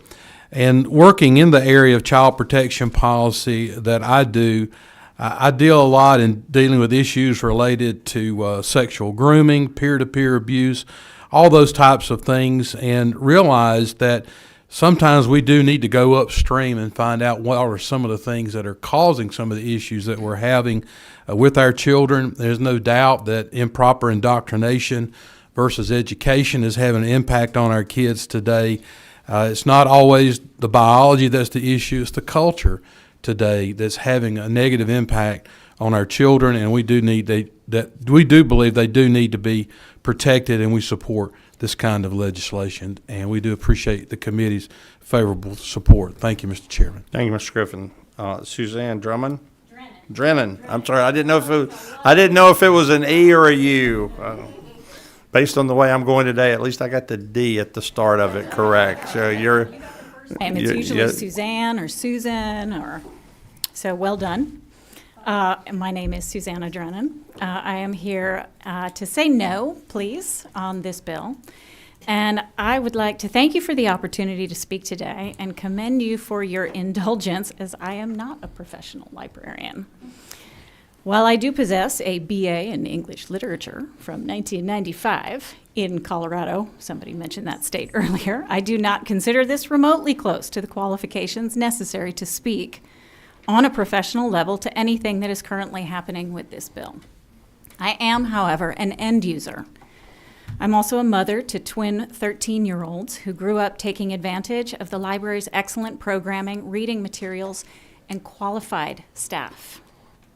Most of my purchased books come from the annual Friends of the Library sale, and those that I cannot purchase there are usually checked out from my local branch. I'm thrilled with my new library in Watkinsville, Georgia, and my kids have already discovered the joys of the new creative space. There is something somewhat magical about public libraries. There seems to be a sense of hushed expectation in any branch that I have ever been to. The possibilities of what you might find on the shelves create an anticipation not unlike what I felt before an Easter egg hunt as a child. I can go into a library with the expectation of finding items that are specific to a topic on my mind, or just go to browse and see what piques my interest. At the risk of going down an anecdotal tangent, when I lived abroad, I missed my public libraries and that feeling of a safe space, but with discoveries to be made. They just do not exist in other countries the way they do here. How lucky are we? We are also lucky to have professionals who have been well educated in library science and who continue to take advantage of extended educational programming, as well as access to grants to fulfill specific community-focused and sometimes community-requested items. And with the fast pace of the ever-changing information landscape, the qualifications of our professionals are more important than ever. I cannot imagine the fortitude it takes to stay current with the changing technologies, let alone changing the political norms that seem to have become so disruptive. Personally, I would love to see space made in either libraries or in public schools to educate our population on the importance of critical thinking skills in light of these changes. being able to spot AI-generated falsehoods has all of a sudden come to the forefront, and I would imagine that this is being discussed at the professional level of libraries across the country. So today, my testimony really focuses on the simple fact that we have excellent professional librarians and libraries in this state. And when the professionals tell you what they need in order to be successful, to stay relevant, or even be able to get ahead of potential pitfalls, you should listen. The fact that the Georgia state government is not listening, at least the Senate, to these qualified professionals makes me wonder if there is something else going on here. Who benefits from this arrangement that none of the professionals want? Is it financial? Cultural? Something else? It would be a profound shame if control of my local library were to move into the hands of someone or a group of someone's who might have ulterior motives. As an end user, I'm not interested in this happening. I would encourage all of you on this committee that while you can and should listen to politicians and other non-qualified individuals like myself, the only people who truly know what best serves the continued excellence of the library system of Georgia are the Georgia librarians themselves. And I would hope that those voices are the loudest and most important. Are you listening? Thank you. Thank you very much. The last speaker, we have Daniel.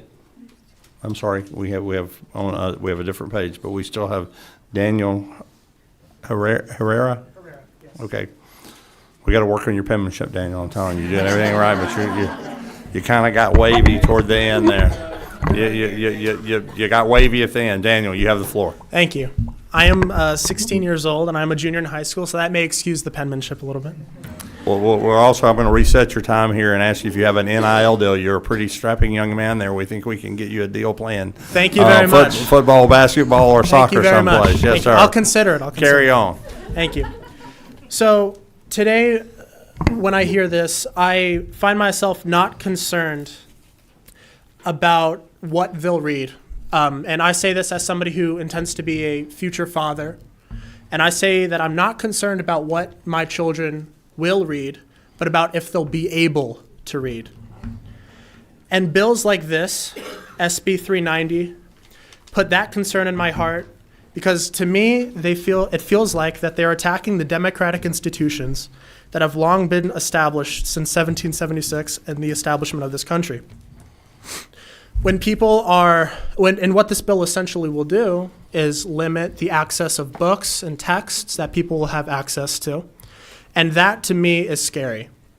That people will not be able to have access to books is the scariest thing in my mind because the freedom of information that has been established over the course of America's lifetime, and that they've been able to spread information through books, that they've been able to spread information through computers which are recently involved in libraries, that is eroding with bills like this, which will pull away funding from libraries. And to me, also, what matters is the fact that, to me, really, it feels like the books that are being removed, and as somebody, I can say confidently that I've never heard teachers, let alone librarians, speak about their political affiliation or their political views. So I cannot say that the opinion of the ALA person right now has any view or has any impact on what any of the local librarians or local teachers believe. And I can say as somebody who supports the freedom of information that has been allowed by libraries and books, and as somebody who supports local governments being able to find themselves and being able to dictate their own policy, I can say very strongly that I do not support SB 390 as a means to guide that policy. Thank you very much. Thank you, Daniel. Taylor Hawkins is our last speaker. Taylor, you were on page number 2, so I almost skipped you, my friend. Yes, Much sir. appreciated, Mr. Chairman. Thank you so much for the opportunity to address you and members of the committee. My name is Taylor Hawkins with Frontline Policy Council. Our organization represents the values of Christians across this state and family values, and we'd like to see a Georgia where life is cherished, families thrive, and it's the greatest state in the nation to work, live, and raise a family. So with that, I'd like to state our organization's support for SB 390 and talk about the fact that this bill does not attack libraries, librarians, or local control. What it does do is directly confront an organization that has used its enormous influence over what our children see on library shelves, weaponize that to push a radical agenda. We have seen it, our members have seen it, and the ALA themselves do not hide it on their own website. We've heard of many of the positive things the ALA has done. We don't dispute that necessarily. The question is, at what cost? While providing some resources that seem to be positive, this organization has also promoted drag queen story hours for children as young as toddlers, recommended books like This Book is Gay, written in 2014 for children, to local libraries, which diagrams oral and anal sex and teaches middle schoolers how to download and use the LGBTQ+ hookup app called Grindr. They've given a prestigious internal award in 2020 to a children's book aimed at 12-year-olds, containing graphic descriptions and illustrations of masturbation, oral sex, sex toys, orgasms, and transgender fantasies. I apologize for the explicit descriptions, but since they're on the shelves, we might as well talk about them here today. Then, after parents across our state tried to get those taken off the shelves and across this nation, they attack them as Nazis, Christofascists, and other demeaning epithets just for wanting to remove sexual content like this from the shelves of children's sections. They've wielded grant money to force compliance with their favored book lists featuring LGBTQ indoctrination, Marxist polemics, and pornographic content, and trained public library employees on how to prevent Christians from holding events in their libraries. I disagree with the premise that has been stated here today that much of what Georgia Libraries does cannot happen without the ALA. Statewide, members and supporters of our organization have challenged books in libraries with wholly inappropriate material only to find out the only reason it's there is because of the ALA. Libraries are wonderful places. They should remain public spaces that promote information literacy, education, and political neutrality for local communities, not propaganda factories for radical leftism. If at some point in the future the ALA wants to come back to our state and do a mea culpa, showing they have purged their organization of those who target children for disgusting and inappropriate sexual indoctrination, this body could certainly come back and tweak what it's trying to do here today. For now, Mr. Chairman, the evidence is clear. The rot is too deep. The funding must stop. And so I would urge this committee to vote to pass SB 390 and join the growing number of states divesting from the ALA, including Texas, Missouri, Montana, Alabama, Wyoming, and South Carolina. And with that, Mr. Chairman, thank you for the opportunity to present before this committee. I urge you do pass Senate Bill 390. I'm sorry, thank you. That is all the speakers we have. I don't know if Senator Walker's here, but I'm going to ask him if he'll waive. We'll have him back. At this point, there's a light flashing here and there. I mean, unless, who do we have there? Chairman Wiedauer, do you feel a need? Yes, sir. Yep. Irrelevant of the debate today, I just want to actually commend two high school students that have come down here today.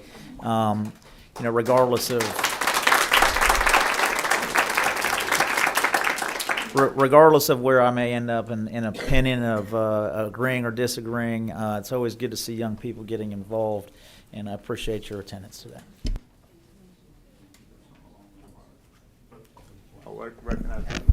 Thank you, Mr. Chairman. Likewise, along the same lines, I wanted to thank all the professional librarians and trustees and those who have dedicated their lives to protecting our libraries. I grew up in libraries, and I think I turned out okay. I'm sure some folks on the other side of the aisle don't think so necessarily. But along with thanking all those who came to testify against this bill and just in favor of protecting our libraries, I do also want to make clear that it's very important as legislators to make sure that we are hearing the facts of a matter. Not fear, not speculation, but the facts of the matter. And so again, I want to reiterate my thanks to those who understand library systems and providing us the facts. Thank you. I'm gonna wind it up with this to say this, that I know people on both sides of the issue feel strongly and are emotional about it, and I thank you all for the most part staying within our time frame of speakers and for being respectful of for everyone in the audience being respectful of the speakers. It's how it's supposed to work, folks, and I really appreciate it. With that, we're going to move on to Senate Bill 235. 235.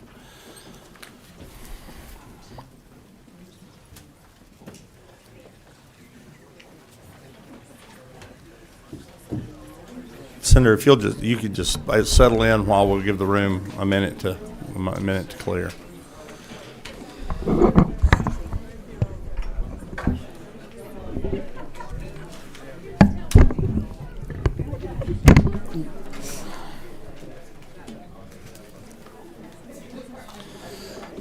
All right. Well, I know it's a little loud, Senator, but if you can hold your train of thought, we're going to let you get going because we are a bit over time, and we're going to try to get you going here. We've got for you Senate Bill 235 LC 500897S. Is that correct? 79S. 79S. Sometimes Yes. I'm backwards. Yes, Yes. 879S. Yes, thank you very much.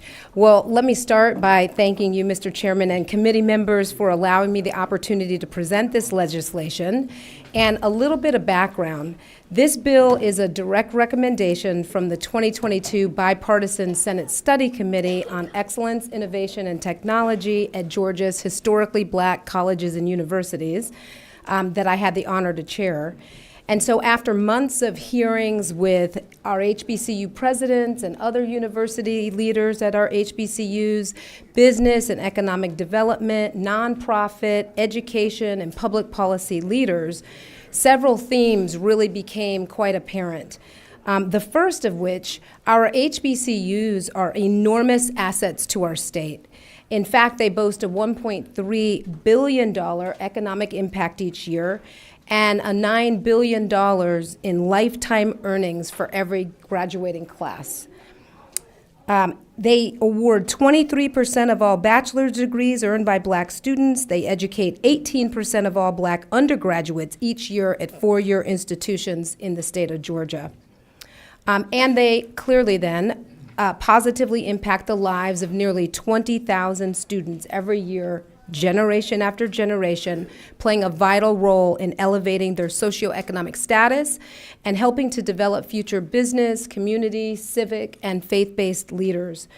My own parents grew up poor on farms in Mississippi, and what they couldn't know or dream at the time is that going to Tougaloo College, an HBCU in Mississippi, would completely change the trajectory of their lives. And they both were the first in their families to graduate college. So my son, who is now a sophomore, is just a third-generation college student. That's it. But fast forward 70 years into the future and substitute Tougaloo College for Albany State University, and you will find young people there who fit this exact same description. So lives are changed at these institutions. And yet, the schools themselves have needs.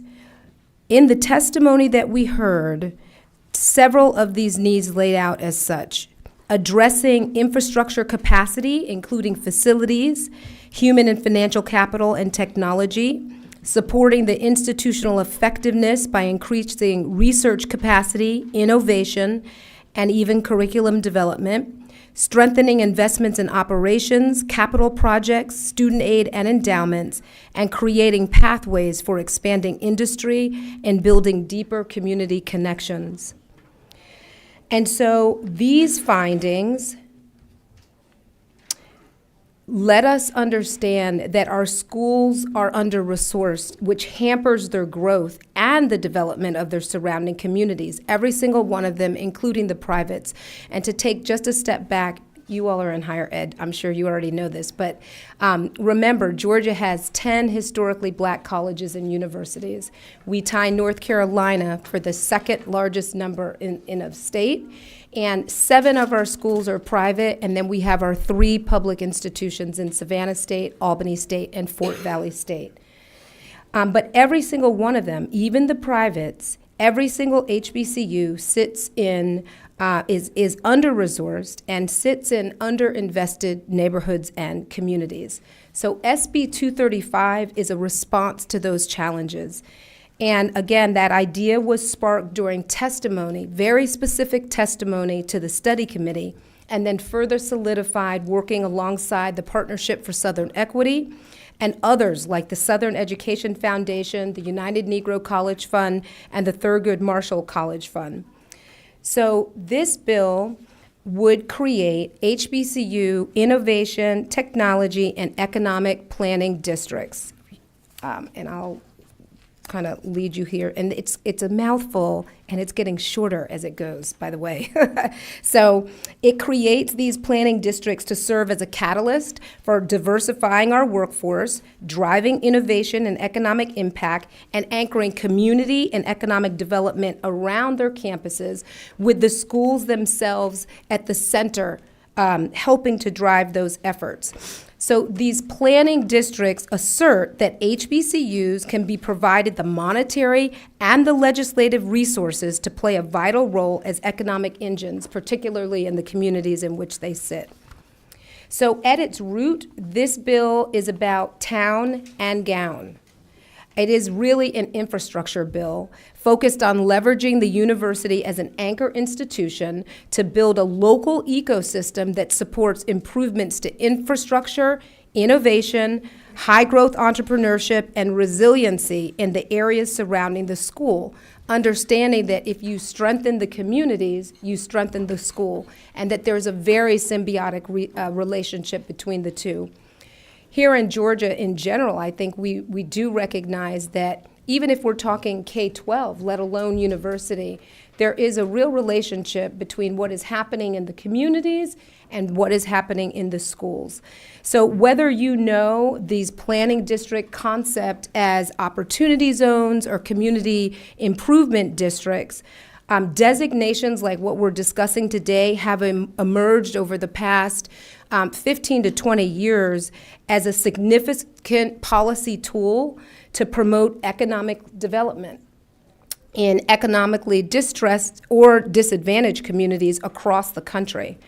And so this proposal of creating innovation and economic districts and hubs around colleges and universities really mirrors a nationwide effort in similar cities across the country. I'll give you as one example the Bio District in New Orleans, which is a district that works to grow the biosciences sector of the New Orleans economy.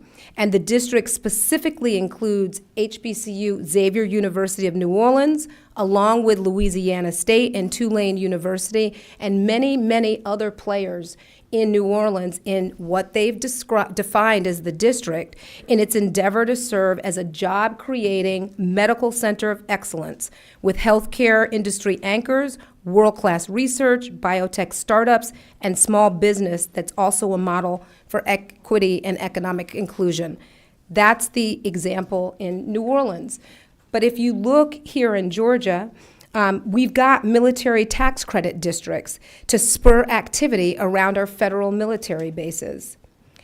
In that same vein, we believe that creating planning districts around our HBCUs can have the same end result, generating resiliency, innovation, and stability, and of course, always really making sure that we are recognizing the importance of the talent that is coming out of our schools to deliver diverse, skilled talent, which every single business that is launching or that we are attracting to our state is looking for. That is proven through any conversation you have with a chamber around any of these schools. They will tell you that they don't ever talk to business without mentioning the Atlanta University Center and the importance of that. Robbins Regional Chamber will tell you the same thing when we're talking about Fort Valley State. The Georgia Chamber also recognizes our HBCUs as important to our state and providing the kind of diverse skilled talent we need. So how then can we use these schools to really help catapult and use them as a catalyst for economic development?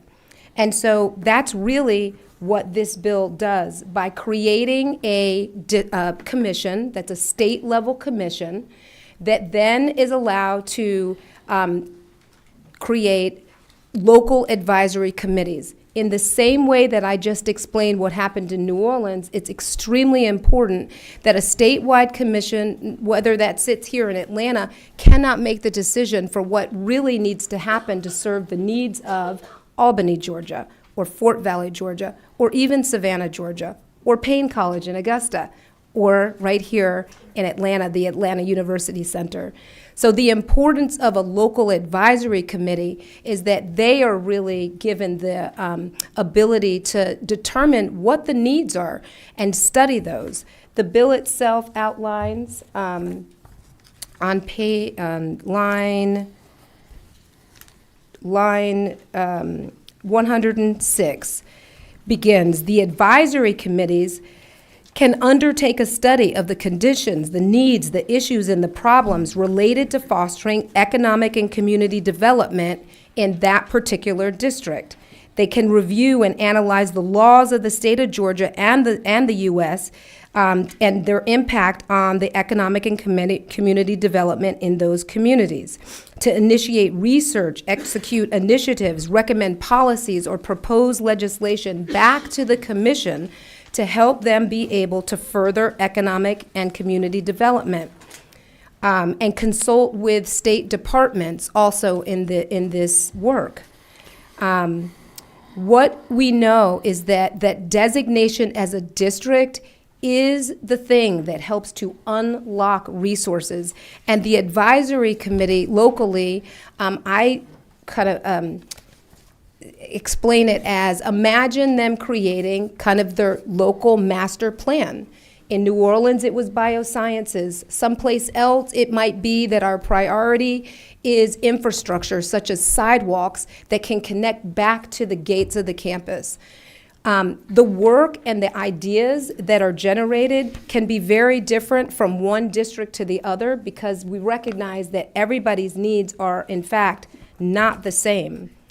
I will tell you some of the things that we believe that the planning districts can be utilized to transform the institutions and their communities. Housing, as an example.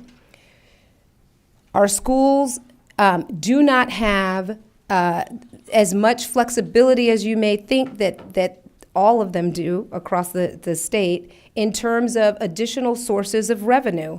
So housing could, if it wanted to happen in a particular district, be a focus so that attainable mixed-use housing, whether it's on the HBCU-owned property or whether it's outside of the walls of the campus, could be delivered to that district and possibly diversify institutional revenue, certainly provide off-campus housing for students, affordable housing for families, and perhaps retail spaces for business.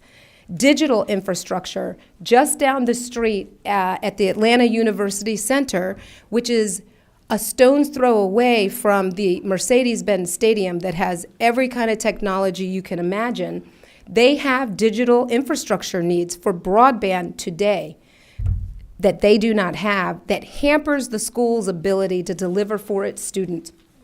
So upgrading broadband fiber optics in and around the HBCUs to strengthen Wi-Fi capability and access and modernize technological infrastructure towards increased training and capacity building is something that could be an outcome of these planning districts and the work of the master plan. Small business development. Investing in small business development in commercial corridors where HBCUs serve as incubators to provide entrepreneurs with the technical assistance, knowledge, and resources to start local businesses. It could be environmental upgrades, improving the local environment by protecting and adding to the tree canopy, preserving green space, protecting waterways, building dedicated bike lanes or walking paths, and encouraging urban farming. Again, it'd be up to the local district to figure out where the priorities are, but these are the kinds of opportunities that can be unlocked by the creation of the planning district.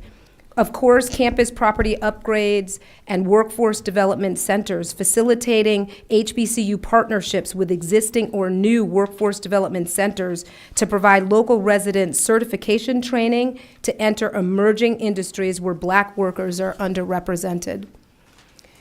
The designation as a district helps to unlock resources, whether they are at the federal level, whether they are at the state level, whether they are at corporate or other philanthropic interests.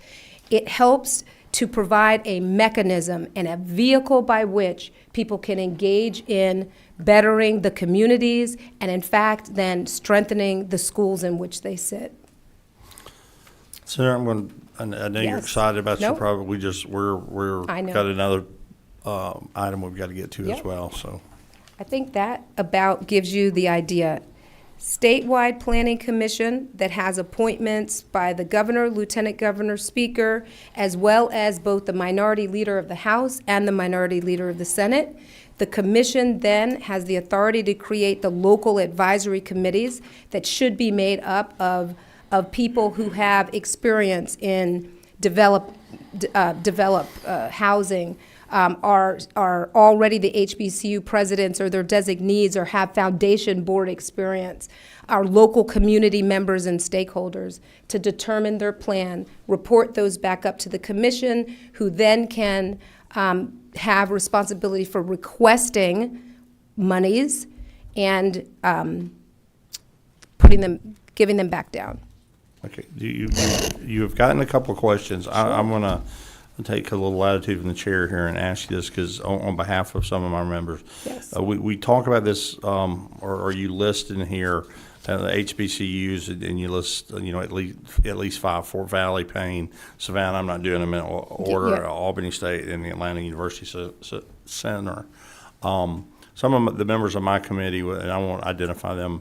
I'll let them identify themselves if they wish, that represent the public HBCUs, felt like they were a little late to the party at speaking about this. So I'm going to encourage you after today to get with them. That's important to us, because further, isn't it true that, if then this was driven by the private universities, that is a private thing, and there exists many ways a local group, through a tax allocation district, through several different things can do this. So I just ask you to get with the public, our members on the committee that represent some of our public HBCUs, to make sure that they're included. And with that, I'm going to go to the list. The first question I have from Chairman Knight. Thank you, Mr. Chairman. Thank you for your presentation. A couple of questions, and I guess just thoughts. One, when you say a planning district, could you get very specific as to what is that? Is it defined, or is that something you have an idea of? Thank you. It is not defined here, because I do believe that is partially the work of the commission, but also the work of the local advisory committee. You've got schools that have different kind of service areas, and what I didn't want to do, and what the bipartisan study committee did not want to do, is decide, because we didn't do that research, right? We just said this is a way to catalyze effort. So I don't have a definition that says this many square miles. But that, in other words, it's leaving it open for this body to interpret. It would be It could be just the boundary of the campus, or it could be 20 miles outside of the campus, is what I'm hearing. Right. I think that is work for the commission to establish the boundaries of a district. And if I may, and just how far it goes. When I look at this, and again, this is pretty heavy stuff about, reviewing, analyzing laws, making recommendations for new legislation. That's a pretty lofty sort of power that, if you will, the creation, this bill creates a pretty lofty place for this, for these group of universities to do this.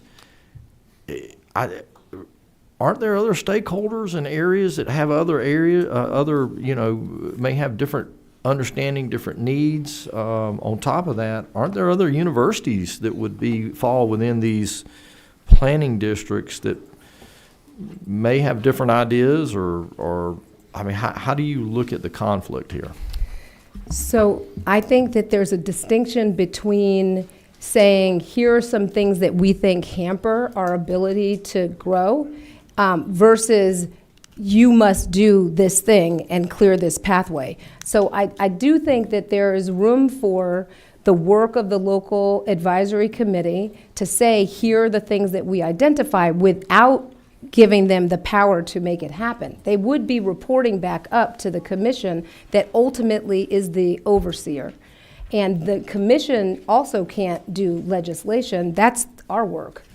So the recommendation does not necessarily mean that it happens, but it's helping us to be able to identify some of the blockages that may exist that we're not familiar with. Thank you, Senator. Whip Park. Thank you, Mr. Chairman. Senator Halpert, I appreciate the intent of the bill. Anything that I could do as a legislator to help support the economic development in and around all of our HBCUs, all 10 of them, public and private, I think every member here would want to support. That said, I do have a few concerns. First, to kind of piggyback off of what the House Higher Education Appropriations Chairman mentioned, on lines 128 and on lines 134, this is a commission that we're empowering to enter into contracts for purposes of this agreement. And then on lines 134, we are empowering this commission to solicit and to accept donations. And so this is a powerful commission. But on that note, one question is, if there are, we have 10 HBCUs in Georgia, how are the needs prioritized and would allowing this commission to accept funds potentially divert funds from, let's say, a HBCU outside the Metro Atlanta just in favor of an HBCU here in the metro area? Okay, so let me start by saying that this piece of legislation was not driven for the private institutions, although they certainly see the benefit, and the work that was done was with all of the schools, the publics and the privates.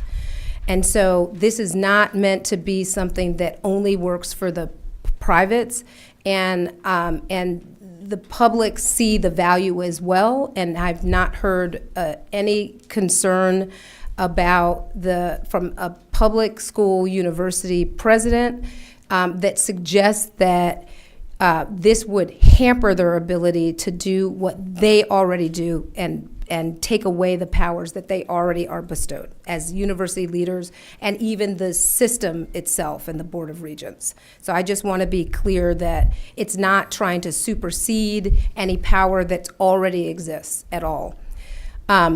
I think that because the different priorities, if you have a certain priority in this district versus the other district, then the kinds of dollars or grants that might be requested will be different for each. Not so much a matter of prioritizing one over the other, and certainly not the privates over the publics.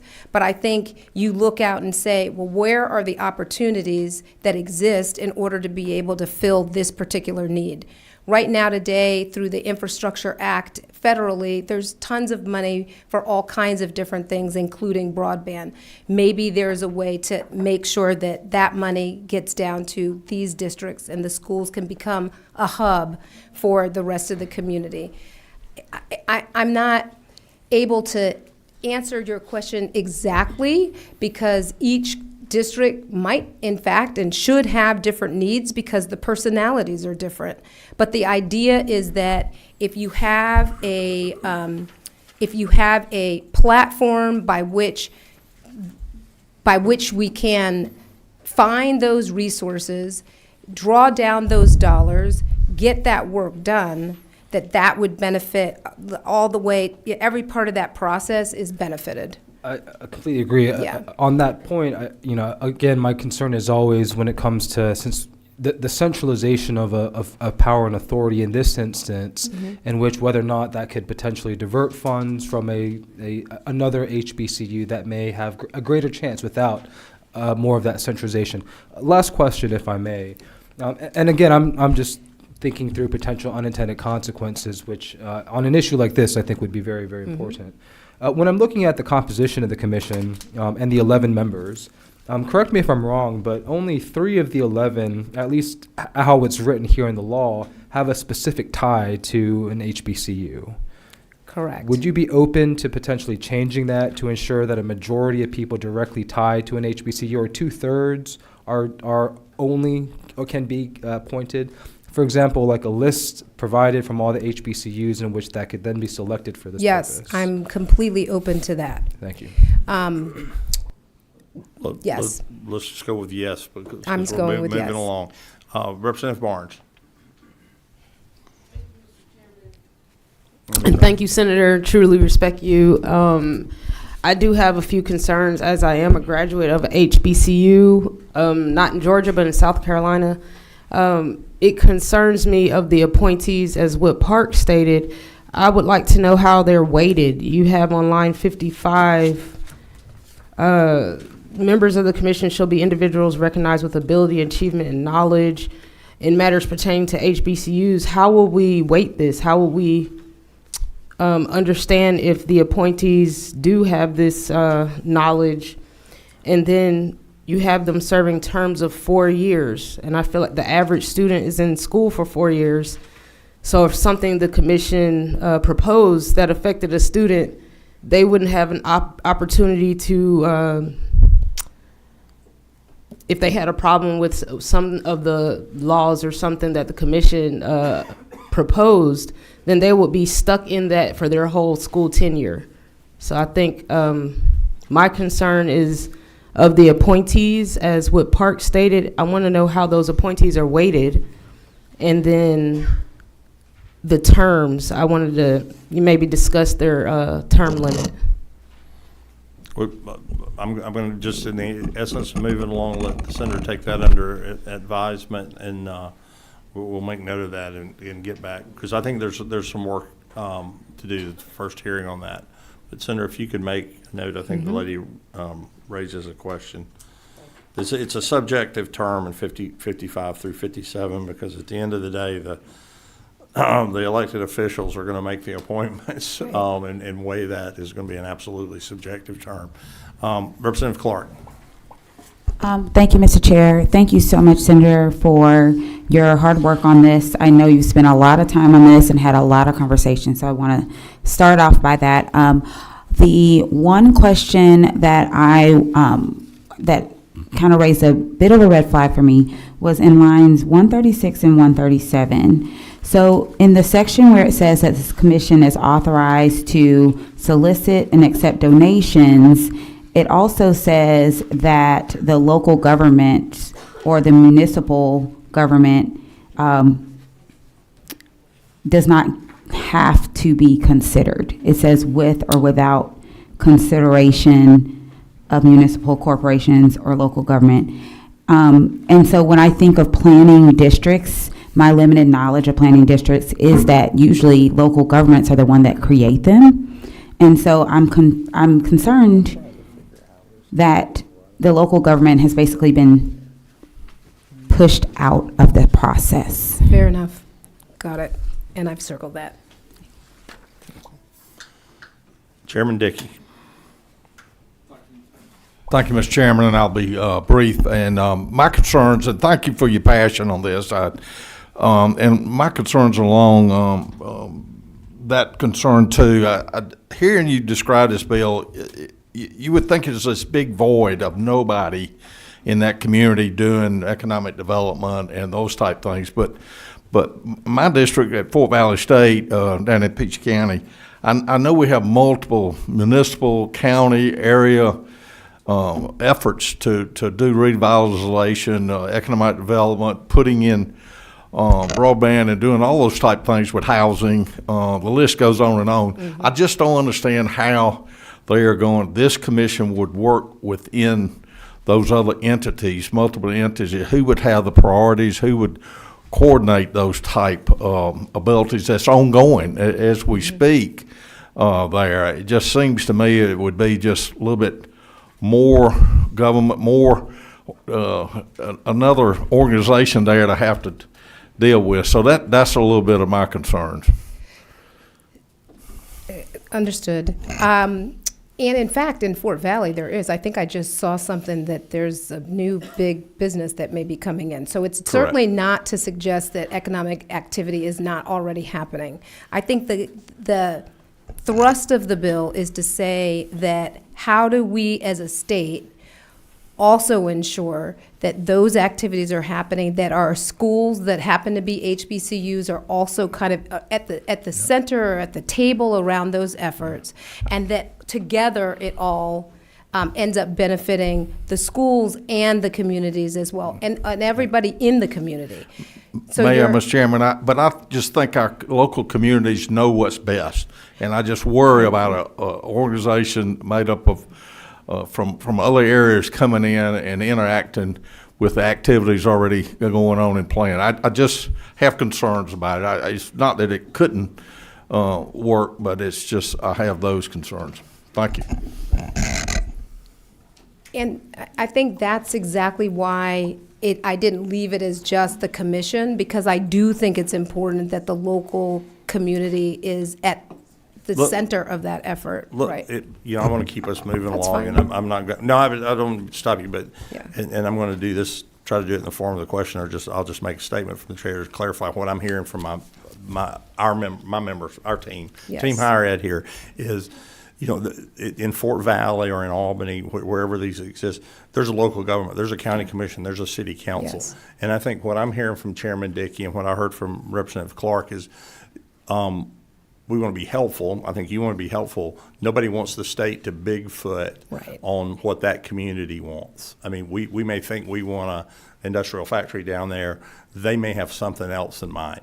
And I think that's what I'm hearing from Chairman Dickey. I think also Whip Park and Representative Clark, that you want to help, but we want to make sure we don't, as a state, Bigfoot on what the HBCU community in that area wants to do. And I think the same thing.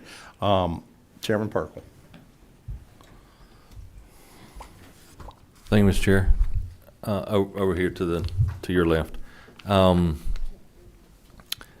Piggyback on the comments of Whip Park, and who piggybacked on the comments of Chairman Knight, said no one ever. I would like to say, come on now, that was good. My stars.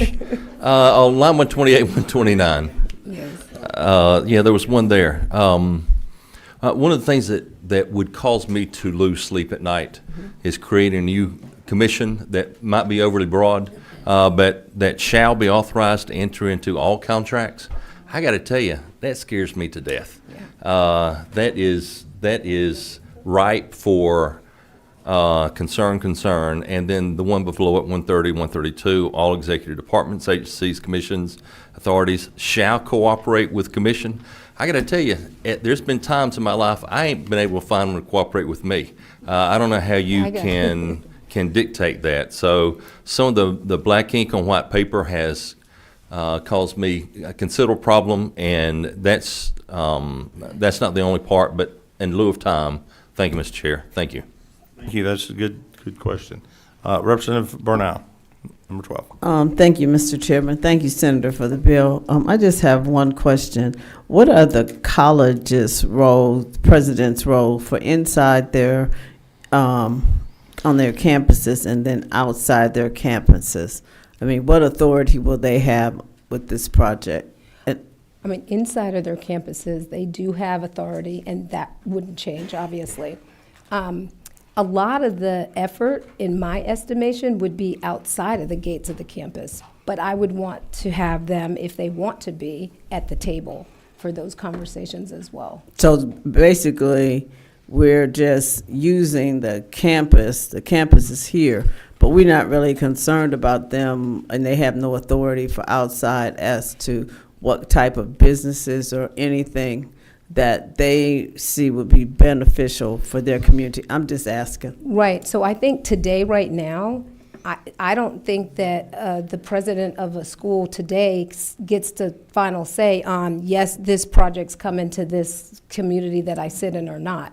That would be the same, but if the idea is to figure out what are the needs of the school and how might some of the projects that are happening, whether it's inside or outside of the walls of the campus, help in the furtherance of that, then that would be a good thing.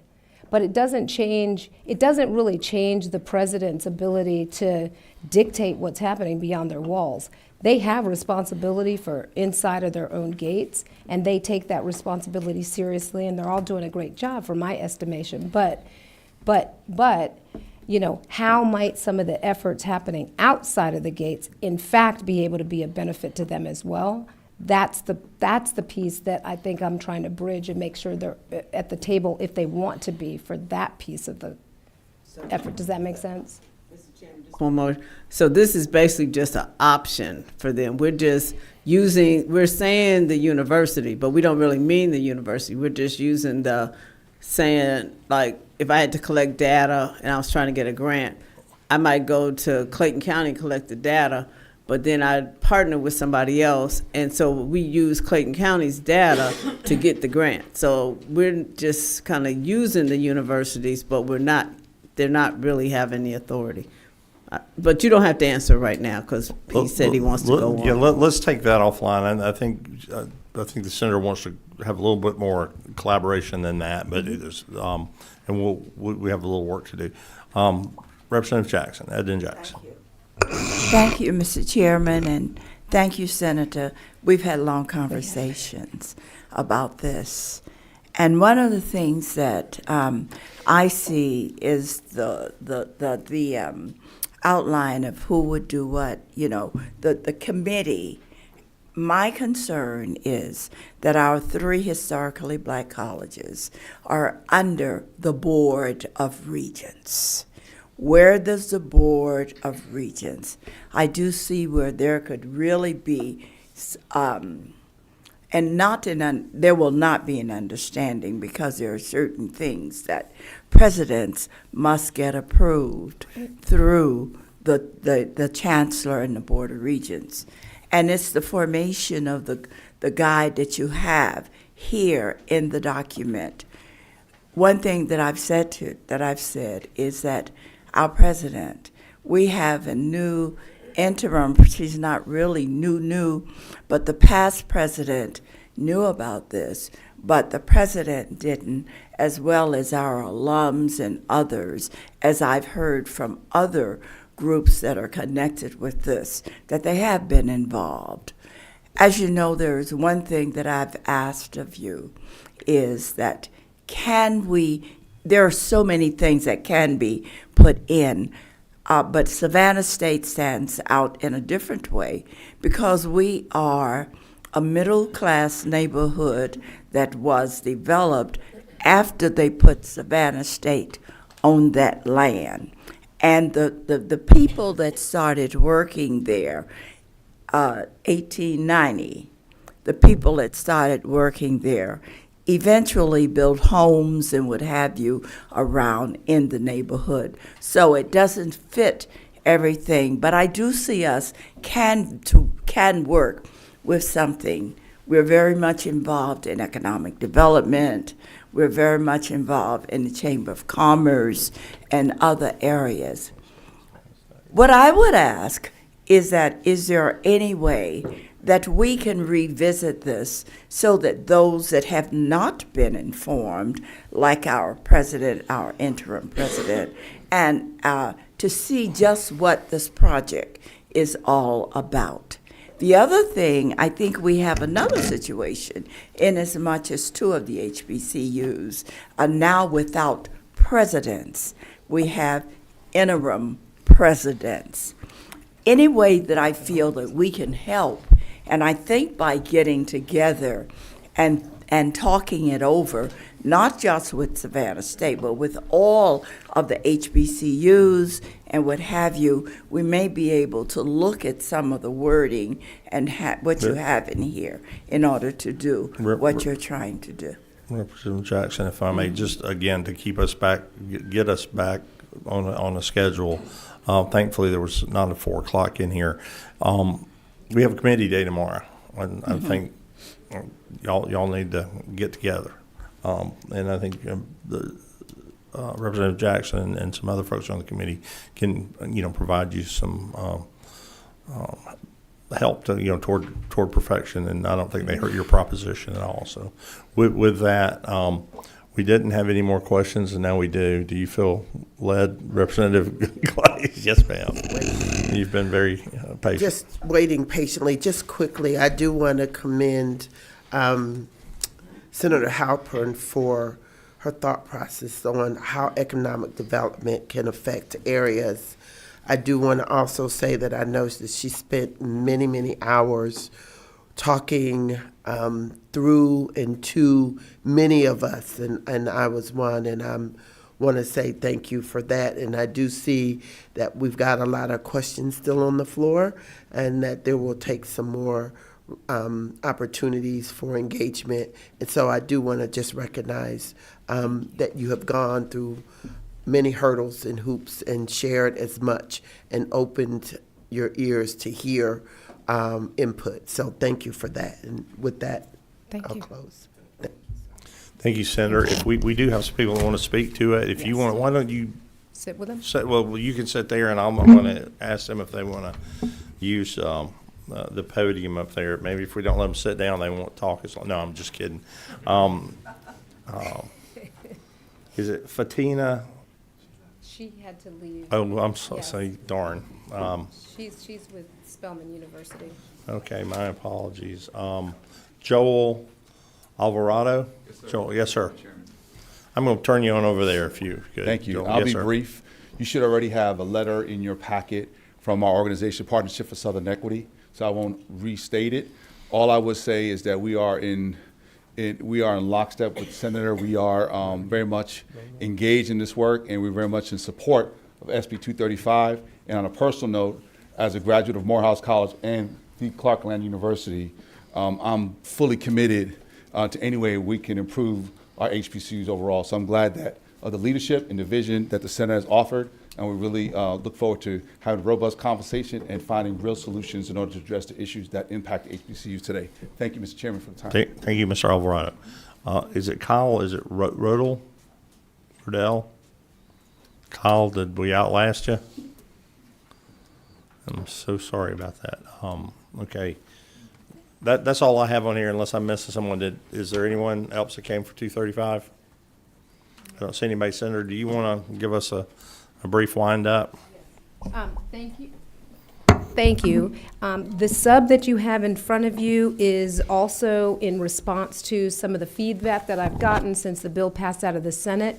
I'll continue to do some work. I'll get with some folks even overnight, and figure out, one of the things we've talked about is an opt-in language so that schools that don't feel ready don't feel at all like they're pressured to have to participate, but the schools that do feel like they understand the value in the proposition would be able to. So anyway, that's language that's not in this one, that you will see in your next version, likely. And then I just wanted to also just recognize the president at Clark Atlanta University, President Dr. George French, who came also in support of the bill. Just so happens to be he's with a private school, so I don't want you to think that the publics don't actually engage in this work, but it's easier when you're just down the street to be able to come and join us for a hearing. Yes, sir, and welcome, Doctor.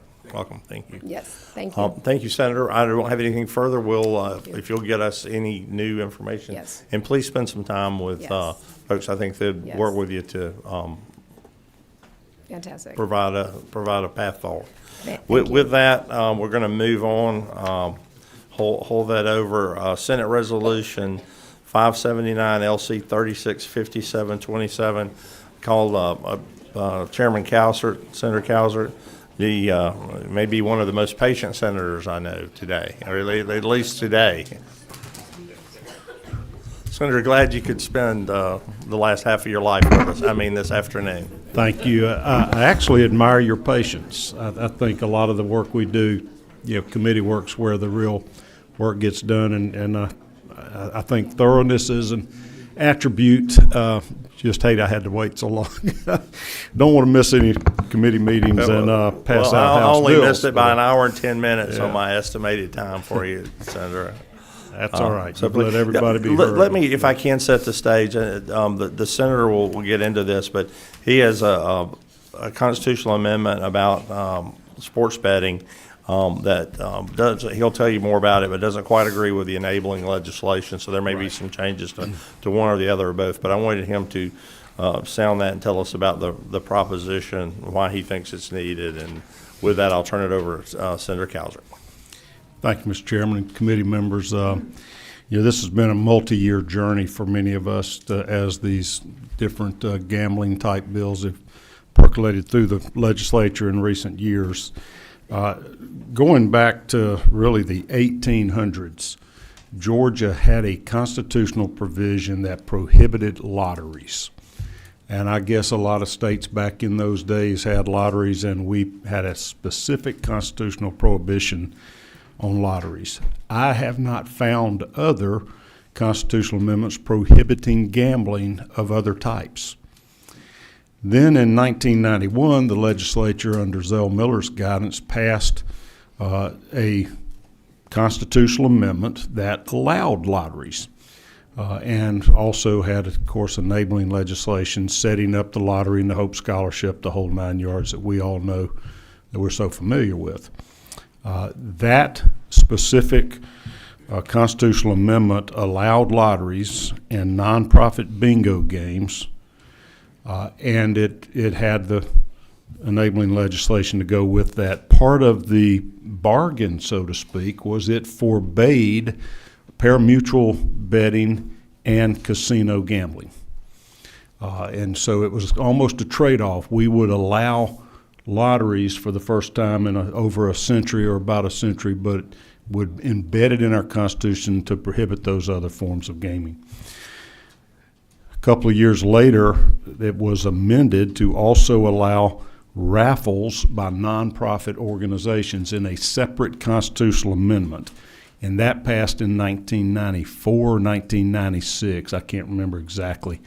And then later, there was yet another constitutional amendment in 1998 that specified the uses for the funds that the lottery received. And I think it kind of changed from need-based programs to the pre-K and our merit-based scholarships that we have now. So that's kind of the history of where we got here.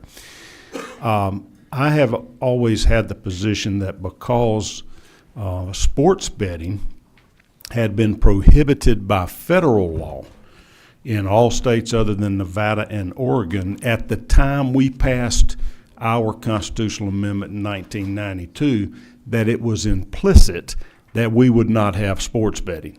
Other states could have casino gaming if they wanted to, or horse racing around the country, but no state could have started sports betting. And so I believe that the sort of the compact or bargain with the citizens of our state never contemplated when we passed the lottery that sports betting would ever be permitted. Of course, in 2018, there was a U.S. Supreme Court case which said that federal statute that prohibited sports betting in all but 2 states was unconstitutional. You couldn't pick and choose which states could do sports betting and which couldn't by grandfathering in Oregon and Nevada, which had agreed to do it at the time the federal law passed or had already been doing it and were allowed to continue. So that's why the national outcry over sports betting has begun, and 30-something states have now passed either bills or constitutional amendments, whatever their states require, to allow sports betting. I think when you have this major of a policy shift, the public ought to be allowed to buy in, to vote on it. And I think because it was never contemplated as a lottery game at the time that we allowed lotteries, because it wasn't permitted in the United States, that you can't say this is our citizens believed that we may one day start having sports betting and calling it a lottery game. The reality is our constitutional provision does not define lottery games. It says lotteries. And I'm not so sure any bill we have passed since this constitutional amendment went into play in 1992 is a valid law if we are defining things other than lotteries as lottery games. Now, that is what Clint Dixon's bill that you have heard in this committee attempted to do. And there was a parallel bill in the House to simply redefine sports betting as a lottery game, claim you don't need a constitutional amendment for it, but you would have to run it under the Lottery Corporation since it was a lottery game. This constitutional amendment just comes out and adds sports betting as permitted gaming to the lottery bill. It also references raffles by nonprofit organizations. If you're wondering why that's in here and underlined, it's not creating anything new. That was permitted by another constitutional amendment in the in 94, I believe it was, but they just didn't change this introductory paragraph, so this is nothing but Legislative Counsel's office squaring up the constitutional amendment with a subsequent constitutional amendment. So it's nothing at all in this bill about raffles by nonprofit corporations. That's a separate constitutional amendment. It's just squaring it up. If that, no, I'm not running any nonprofits or lotteries. So anyway, that kind of gets us to where we are here, I had separate enabling legislation that was more in sync with this constitutional amendment, and it sat on the table because this constitutional amendment failed last year. So it never came off the table. When new sports betting got going this year, I amended it, Senator Dixon's bill, so that it was only effective upon the implementation of a constitutional amendment, the passage of a constitutional amendment, because of my deep conviction that we need one. So that's why there's these things a little bit out of sync right now. Then we repassed this constitutional amendment this year, and that's why it's before you at this time. So you will need, if this were to pass this committee, you're going to need to have some type of enabling legislation, and I'm willing to share my thoughts on that and my bill that didn't pass, or you will, I'm sure, before this is all over, have a committee substitute to sync everything together. I hope that makes some sense to you. This constitutional amendment is way simpler than you think. It simply allows for sports betting as another form of gaming. And that's found in a couple of places, but basically on page 2, lines 26 and 27, and down lines 40 to 42. It says the Georgia Lottery Corporation can engage in these type of activities. When it references subparagraph F, that is the sports betting activities. So it allows the lottery to engage essentially as a licensee without having to officially go through a license in providing sports betting if they want to. So let's don't call it a lottery game. Let's just say if we want to have sports betting, the Lottery Corporation can offer it. Now I'll make a couple of other changes here. Because this would add in new type of betting in this sports betting, you have to kind of true up everything else. But the idea is on lines 73 to 76 on page, I guess that's page 3, it says the General Assembly shall create a gaming commission and shall provide such commission with powers and duties necessary to provide regulation of sports betting activities provided for under this amendment and to tax it. Doesn't set this is that tax rate would come in the enabling legislation, and the creation of that gaming commission would come in here. So because this is not simply calling it a lottery game and going through the Lottery Corporation, it frees us up to create a separate commission to manage and control and regulate and license sports bettings. That's the way most other states do. I think that's an advantage for a couple of reasons. One is our Lottery Corporation is really a marketing organization. They are marketing the sales of lottery tickets and scratch-off tickets more so than being a regulatory body. So this creates a good, firm regulatory body to do that. It allows the lottery to get a license if they want to offer sports betting just like any other bookmaker. they are permitted to have a license and offer sports betting. If they do, that money, their profits, will go to the same purposes that the Constitution requires now. And those are all laid out. This is not changed language. It's just on page 3 from lines 48 down. It shows what the current lottery funds are used for. And we all know this instinctively. Hope Scholarships, pre-K programs, lottery reserves, and it also allows for some training of teachers and capital outlays, which these have really not been used in many years. It's all just gone into the Hope Scholarships, pre-K, and reserves. If you follow along with me on lines 90, we start talking about what we would do with funding received under the offering of sports betting. That is different than the current scheme of where the Lottery Corporation spends it. And it breaks it into 3 buckets, so to speak. And they're called Educational Opportunity Fund. That is what the lottery is currently doing with their division between Hope and pre-K and teacher training and reserves. Problem Gaming Fund and Sports Promotion Fund. And the way this breaks out the proceeds is 80% go right back into where the lottery's money has been spent already, Hope and pre-K, but it puts a priority on pre-K, that you don't dump over into the Hope bucket until you have fully funded the voluntary pre-K program. So we're focusing on the kids. And the part of that's because lottery is already fully funded now. So this fills in for the pre-K program, and if there's excess money after that is fully funded, then it goes back into the Hope scholarship programs. This is all the current Educational Opportunity Fund managed by the lottery. So 80% of this goes the same place money is already going through the lottery. 15%, though, goes for problem gaming, both education, prevention, and treatment of anybody that develops a gambling addiction or problem gaming.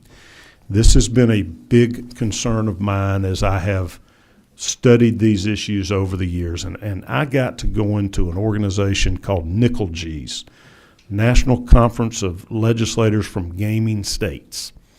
Representative Al Williams is on the board, and I'm on the board, and I really started going with my concerns about the lottery not dedicating as much of its proceeds as it should be by law to the Hope Scholarship programs originally, but then I started learning about all the other different types of gaming there, and so I got very engaged in that. And one of the things that has been emphasized over and over there are how do you handle problem gamers? And gamers is such a mild term. It's really gambling. That's what we're talking about, and it is, well established all the way back to Art Schleister, if y'all remember him, the football players that had gaming. I mean, Paul Hornig and Pete Rose and the Black Sox scandal. There's always been these betting problems going on, but especially young males, for some reason in the 21 to 35 year age group, are easy to become compulsive gamers and to develop an addictive type problem to that. And so this organization that I've been involved in has come out with sort of a best practices or guides how to prevent that. And you have seen that 1-800 call this number if you feel like you got a problem. I think everybody eventually got to the point where they realized that is extraordinarily ineffective. Because you can call and say, I got a problem gaming, but that doesn't make you stop. You can selectively take yourself out of going into casinos or block yourself on your apps, but they're not all interrelated. You can avoid that, change your mind. I have equated that to, telling your heroin dealer, please stop selling me heroin. I don't want to be a druggie anymore. That isn't going to stop your problem. It needs to be more proactive. And so this organization has come out with a series of guidelines, and they're to educate people about the problems, to look for warning signs, to intervene, to allow them to have coolant. I mean, I could go down the list. That's really more set for, your enabling legislation. But you need to have money dedicated, and that's part of this organization's belief and in the best practices to educate people about the problems, teach them the warning signs, teach them how to not develop problem gaming, but then also if they do, which inevitably some percentage of your population will, to have treatment programs available for them. So that's why the 15% is dedicated for that. Right now, I may be a little off on my numbers, but I think the lottery is spending about $200,000 a year on problem gaming, which they have people at the lottery doing that. Am I close? Chairman, I got the number as 400, but it's 400, still, okay, fair enough. I would agree with you. I don't believe that's enough. When you got $6 billion in lottery ticket sales and you're making $1.2 billion a year, or whatever the number is this year, that's less than 0.1%. It's minuscule.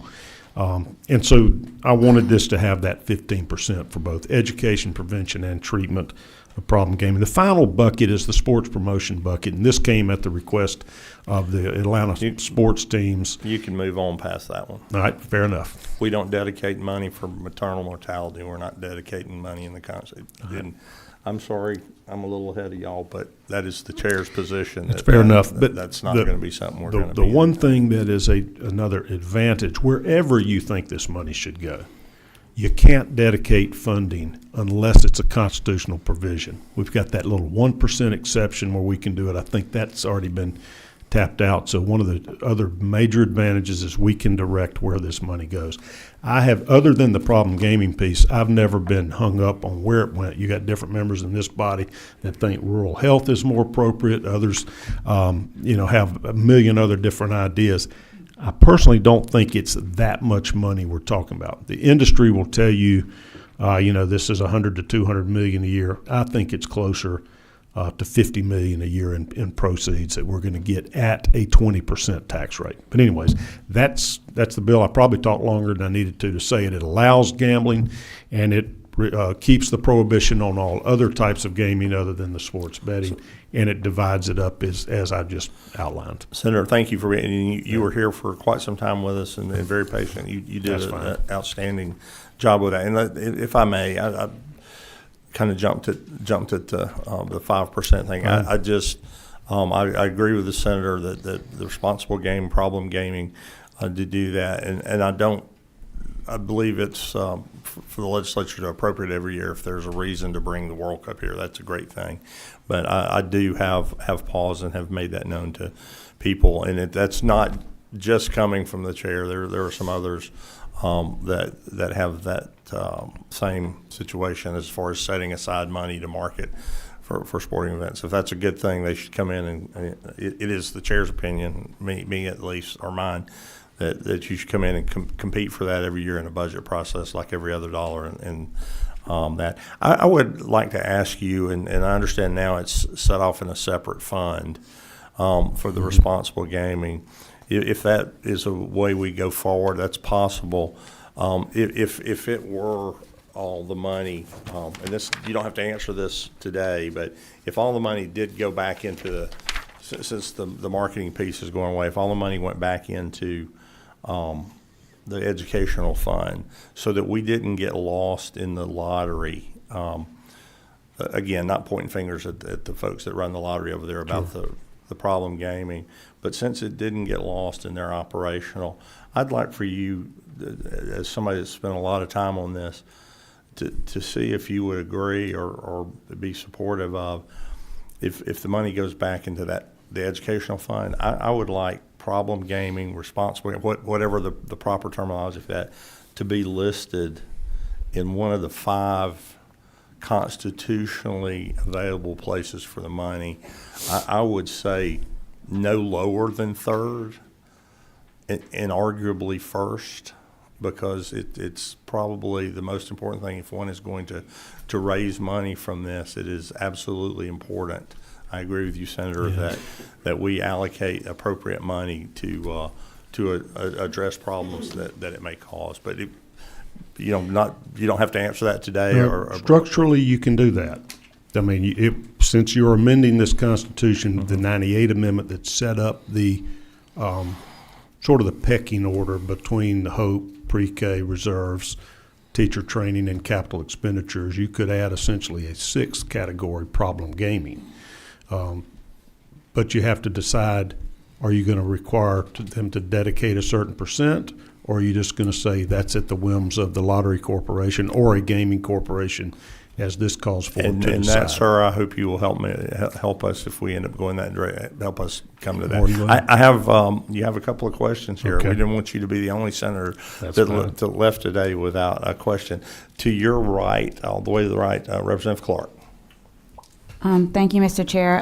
Just a couple of questions. Something you said just now, where you said that the industry is projecting over 100 million per year, but you don't think that it's you think it's going to be closer to 50 million. I was listening to the news this morning, and they were saying that for March Madness alone, the betting could top almost $2.8 million. So it's over 2.7 Right. billion with a B dollars.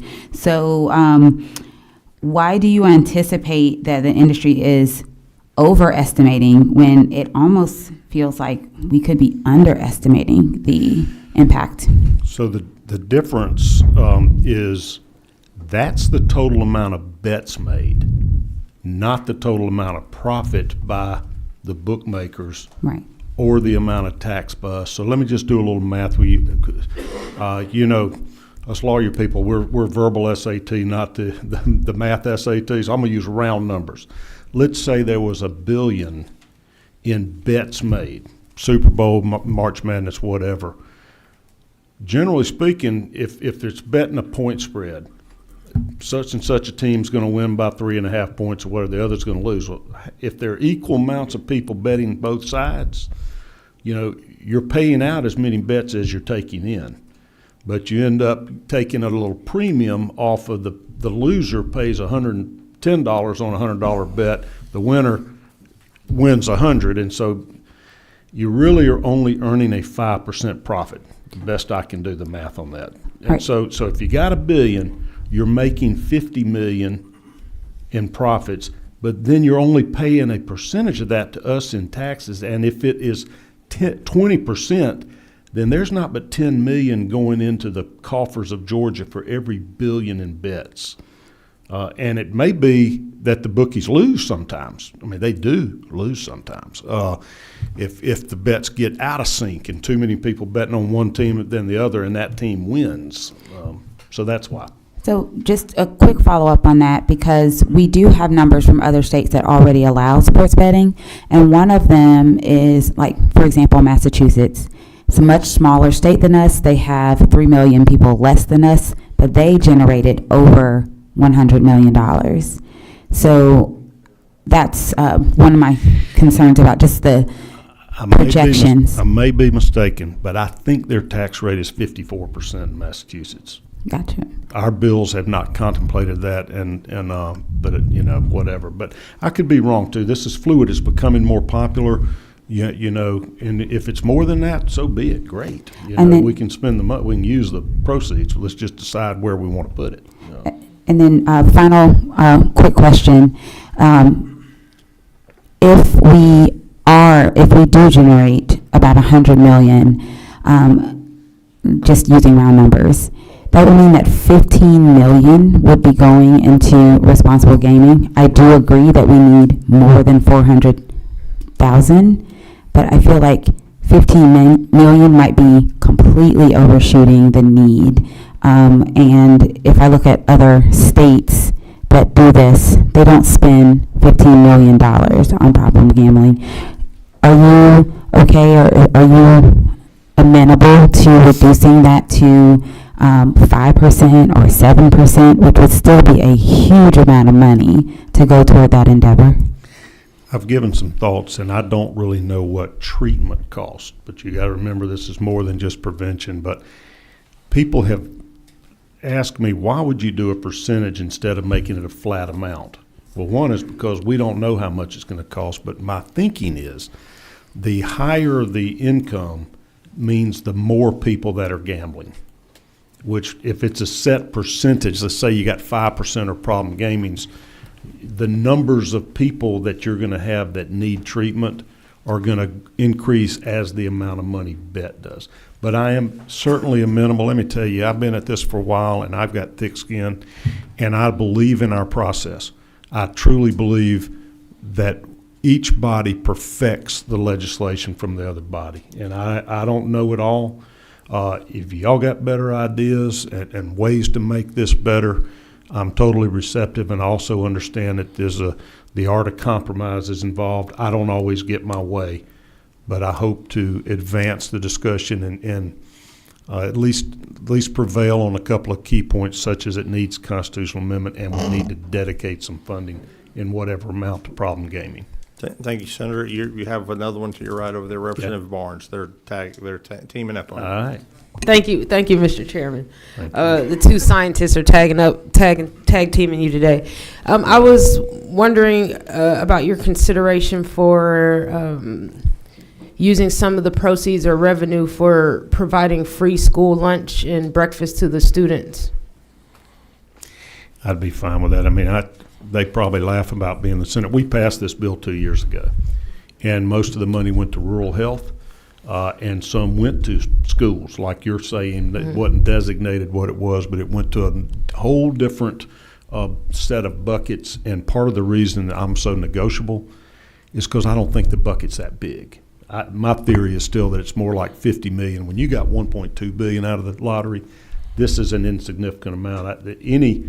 Any purpose that the legislature feels like is needs to be enshrined, guaranteed that the money's going to spend, I'm way more flexible than you think.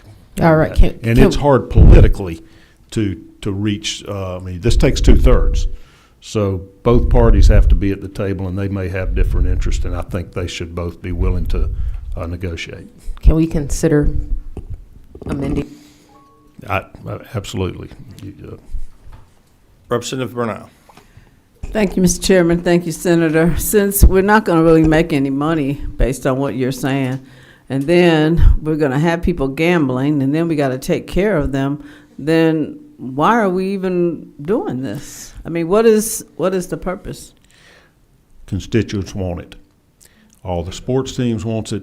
A whole bunch of other states are doing this because it is so popular in American culture, and particularly in the SEC in the South. I'm not saying that jokingly. We have been betting on college football and pro football in our state, in our region, for generations.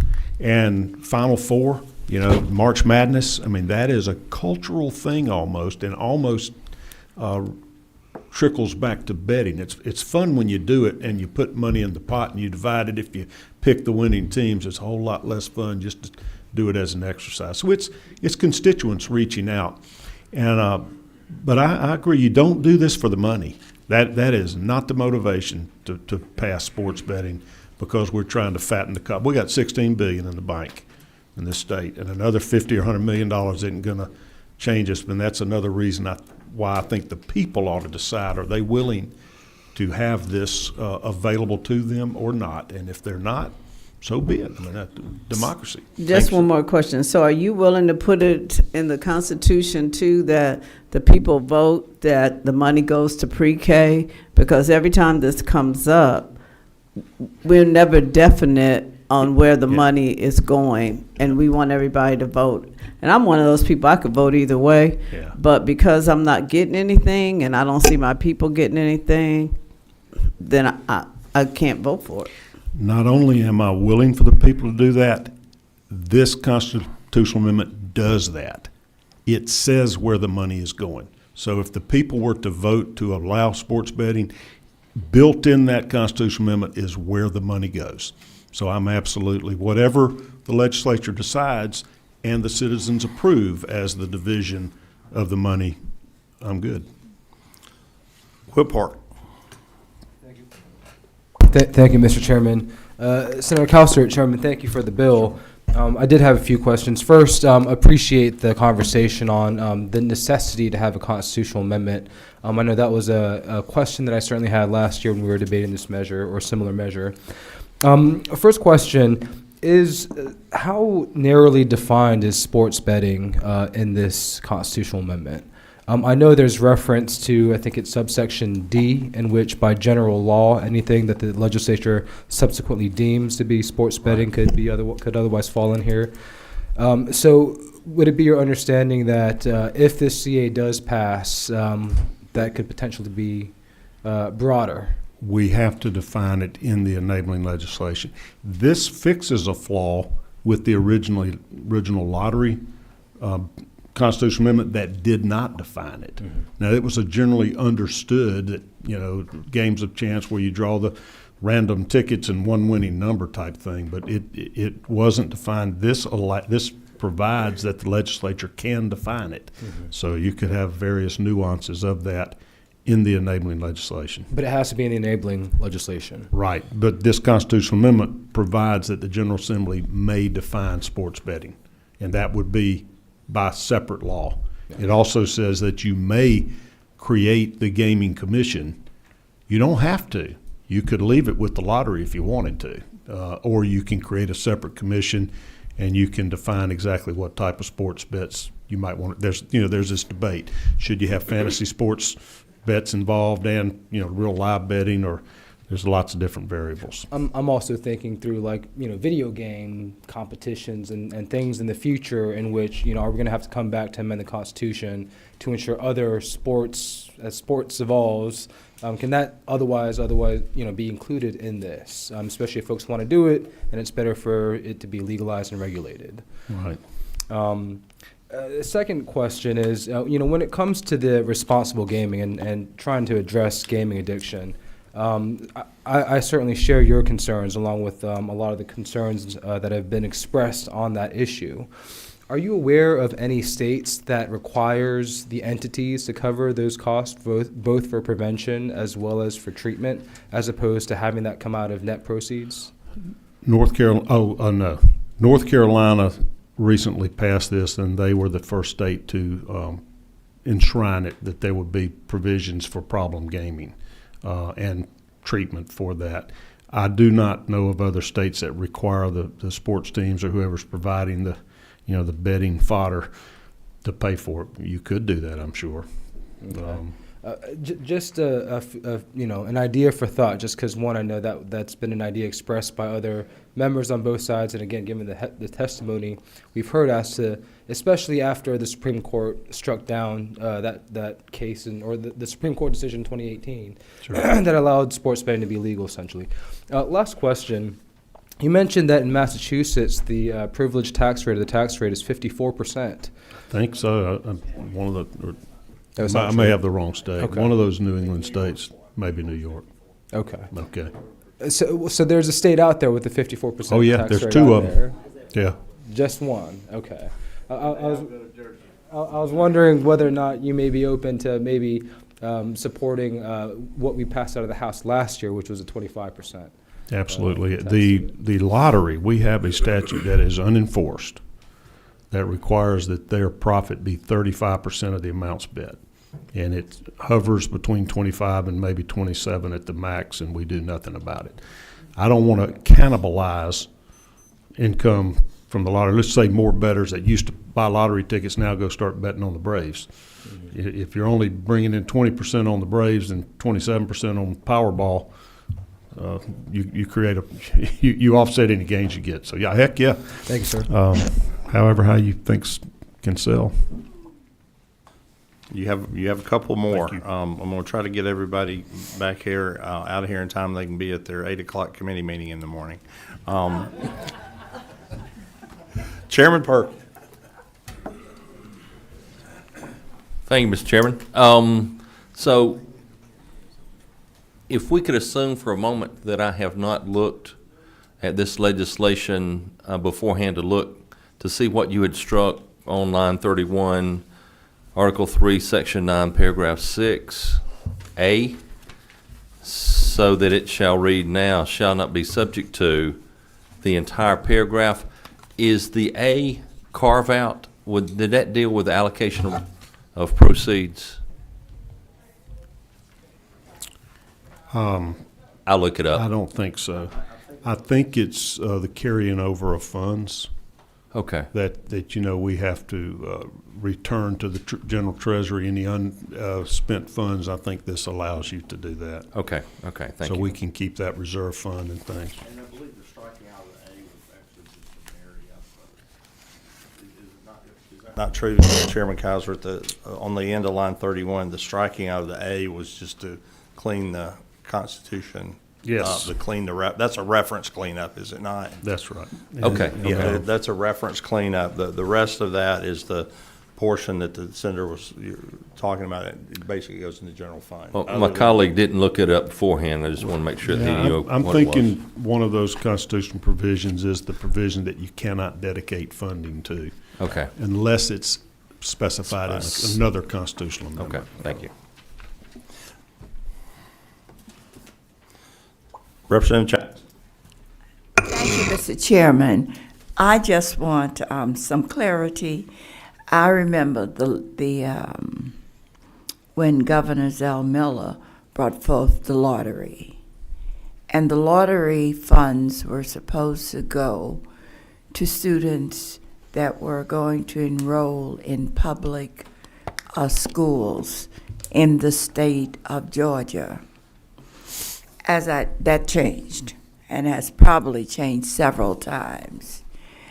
Someone told me, and I can't remember, it was before I got came to the House, and I don't know if this is the correct program, so please correct me if I'm wrong, that the funds generated from maybe this, that they were going to be, part of it was going to be awarded to those institutions that were less funded, or they can receive a smaller amount. Is this correct? Or someone, Mr. Chairman, maybe you can correct me on this, that it was supposed to be funds that for those institutions that had been underfunded in our system as far as higher education. I'm not aware of that. Okay, must have been another one. I do remember learning that the original lottery funds and the original Hope scholarships were need-based. And we made so much more money out of the lottery than we anticipated that they broadened that program to where it could be more merit-based. Even if you're a millionaire, you could qualify for it because we had the money to do it. I never saw it going from one institution to another because it was based upon the students themselves. No, it was just that it was supposed to go to anyone that could qualify based on whatever the lines were. But the caveat was that the students would enroll in state institutions, state-funded institution. I believe, am I correct? Wasn't that the original plan of the lottery? I know I got out there and asked people to vote for it. Well, I'll get some more information for you and move us along. But the lottery money is supposed to follow the child in 20-3-411 that references -519 talks about, and then back to 412 represents approved schools, and that's where you find some private schools to be listed for Hope eligibility. If you're a student that's otherwise eligible and then you attend an approved school, you're eligible for Hope funding. And if it's a non-public school, you're eligible for the private funding, private Hope level. But it was to my knowledge, to my recollection, it was never sent to a specific university or private, public, or otherwise. Early on, when money was coming in before students were in, if I'm not mistaken, Senator, you can help me here, I believe lottery funds built the building where GPB exists now, or I think that's right. At least it has equipped that it. I think capital it may have expenditures. built that entire building and equipped it before. But when there was additional dollars, and that was the CapEx add in there. Thank you, Chairman Carpenter. Thank you, Senator. Quick question. Would it be fair to say that you could foresee a future where big sporting events would choose not to come to a certain state that did not have sports gambling? I don't know. The teams want it badly, and I think a part of that is because people, viewers of the sports, are more engaged if they have money on the game. You know, you can watch teams that aren't your favorite team, and now these proposition bets are so entertaining, and they have live betting during the game where you can bet basically, is this going to be a strike or a ball? You know, you can, golf wants to do this. You can bet who's got the longest drive. You're going to hit the fairway. You're going to hit the green. You're going to make the putt. I mean, there's so many bets during the course of an event which keeps you engaged. Even, let's say, Georgia's getting blown out 30-0. But, you know, it's just an example. Yeah, but, you know, and you then might have just so many other bets. Quick follow-up. Would it also be fair to look at this similar to the way each community supports the SPLOST? This is an opportunity for all the visitors that come to Atlanta and other parts of the state to view sporting events, to take some of their money before they head out of the state. Absolutely, yes. Thank you, Senator. Chairman Wiedauer, going to bring us home. You're the last question. Thank you, Mr. Chairman, and thank you, Senator, for bringing this. Obviously, we've talked about this at length, not just in this committee, but the two of us. Appreciate the concern, appreciate putting this in the hands of the voters, which really, the way it's written, has guarded my biggest concern, which was my argument last year of maybe not, is not opening it up to the things that we do not want in this state. I've been very clear on bricks and mortar and how I feel about that. This guards against that, and I appreciate it. To some of the questions of why are we doing this if we start talking about the money. The people that are engaging this are engaging in it every single day, whether anyone in this room likes it or not. They are using VPNs. They are betting in every other state around us. There were 38, I think we're up to more now, that are active betting on sports. There's no guardrails for any of Georgian right now that's active in this arena. Illegal markets are prevalent, and they do not care what happens to these people who are engaging in this. The intent of all of this, I've been very clear with my intent in this the entire time, is to protect these people that are already engaging in this. There are going to be arguments. When the senator mentioned that constituents have reached out to us, I saw the heads shaking in the audience, and he's dead accurate. I'm the author of the bill from last year, and I've gotten more emails, and you can send as many emails as you want, but I've gotten more for it than I have against it, and that's just a fact. And when we start talking about the money and where the money's going, we're very clear. Representative Evans, Stacey Evans, worked with me last year to make sure that there was language in the enabling that ensured that this money actually did get spent in the districts that you're talking about, Representative. So there's some why. There's a lot of whys. The senator got just twisted up on some northern states. Certainly understand that mistake. New York has a 51% because they have a monopoly. They have one operator. So they can charge that for one operator. Massachusetts has 20%, and they brought in $110 million last year. As far as problem gambling and where the money should come from and who should be paying for it, you're addressing that in the percentage. They are paying for it. That's the whole point of charging them a percentage. And us putting into this language that they need to pay for problem gambling. That's exactly what we're trying to do, is make them pay for it. So that is why we start adjusting the percentage accordingly. Furthermore, when you start talking percentages, and we can get into where that lands, but that starts to put stress on the squeeze that they charge these people. So the higher that gets, more people are going to stay on the black market. So we have to be careful with where that number lands. Those are just some of the things addressing. Senator, I appreciate your efforts in this, and I certainly can talk offline with anybody else that would like to have any questions answered. Thank you, Chairman Wiedauer. Senator, if you'll stay put there with a second, we did have three folks that have been even more patient All right, I'll be glad than to. you that came to talk to us today. You So need we're going me to do to that. move I'm gonna- aside, I'm glad to if they want to speak from here. Well, yes, sir. I'll wherever let you want me. you wrestle with them over the chair if they wish to sit down. Ms. Seaver, we're going to go in order here.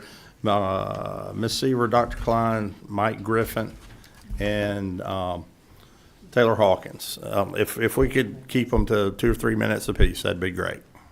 Yes, ma'am.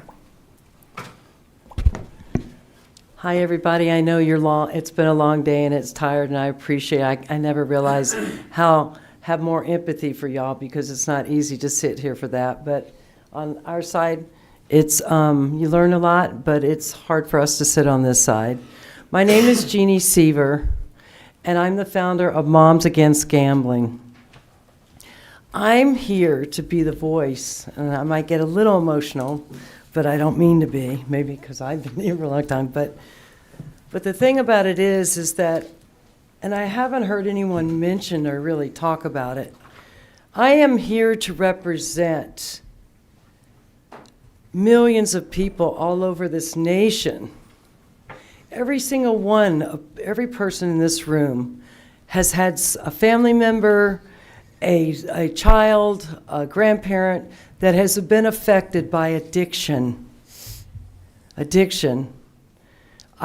own family, I was raised in addiction. I had 2 members in my family. One was an alcoholic, the other one was a drug addict, which led to me to being on my own at 17 years old, because it destroyed my family.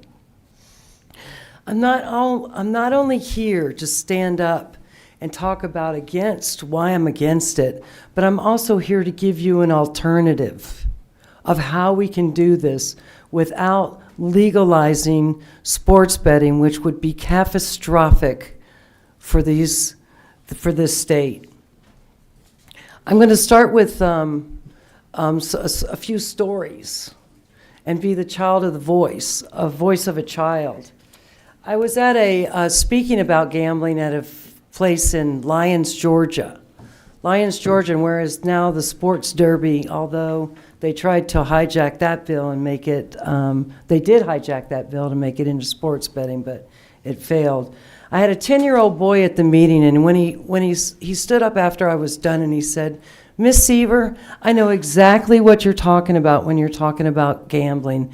I constantly have slot machines popping up on my iPhones and my videos games, slot machines encouraging me with Spider-Man and the Sonic to go and play the slot machines to get free stuff. Whether you want to admit it or not, this is happening in our state. I beg you, everyone, to go home and check your children's phones and their video games. This is a start of an addiction. And it will be catastrophic for Georgia. They're going to tell you all the statistics. Now, an option. Why not this, Senator Cowsert, or Mr. Appropriations Chairman? How many people understand that we have over $1.4 million, 1,428,000 registered small businesses in Georgia?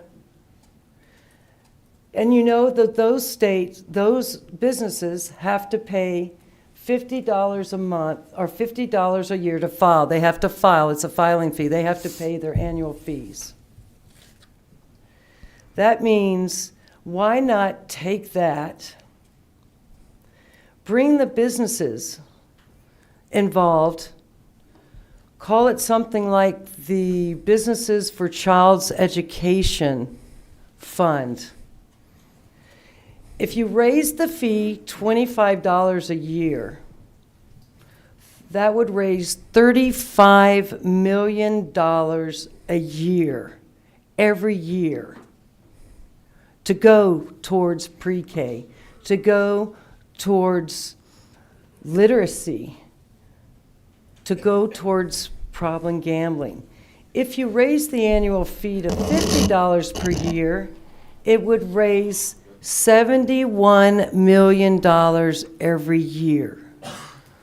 This is an alternative. We don't need to pass sports betting. We don't need to have gambling. We got $16 billion in surplus right now. We need to protect our children, and we need to protect the addiction that this is going to lead, and it will cost Georgia more than we ever had before. Every dollar that we collect, $4 will be cost. So what I'm going to ask you is please reconsider amending this bill, House members, and designate the funding that way. This will be your legacy, whether you support gambling and bring it in our state or not. Thank you so much for your time. I thank you. apologize for going over, but That's right. You got a little leeway because you'd been here for a minute. thank you, sir. thank And for I staying did with- travel from Savannah, Yes, Georgia. yes, ma'am. Thank you very much. Thank Dr. you. Kine. He looks like he might want to share the seat with you, Senator. Come on in. My friend Senator Cowsert here. We're going to let you sit with him for about 2 minutes. No. Tell him how good. Tell him how I good. give you a little That's longer. about all I can take. Yes, sir. Yes, sir. Well, I'm Professor John Kent. I've taught for about 40 years at the University of Illinois. Also taught at 3 Georgia colleges. My colleagues and I have researched these issues for over 35 years. We take no honorarium or consultant fees for talking about this. We're Representative Park. We're just doing the facts. And we've got a lot of facts. I've heard all these arguments for 35 years and more. We regularly testify before Congress under oath. And let me just start off by reading a headline or a quote from the Wall Street Journal from last year's Super Bowl weekend. Quote, "The delays mean that sports books are 1 or 2 plays ahead of millions of viewers." Quote, end quote. So streaming sports gamblers are, quote, "dead in the water," end quote.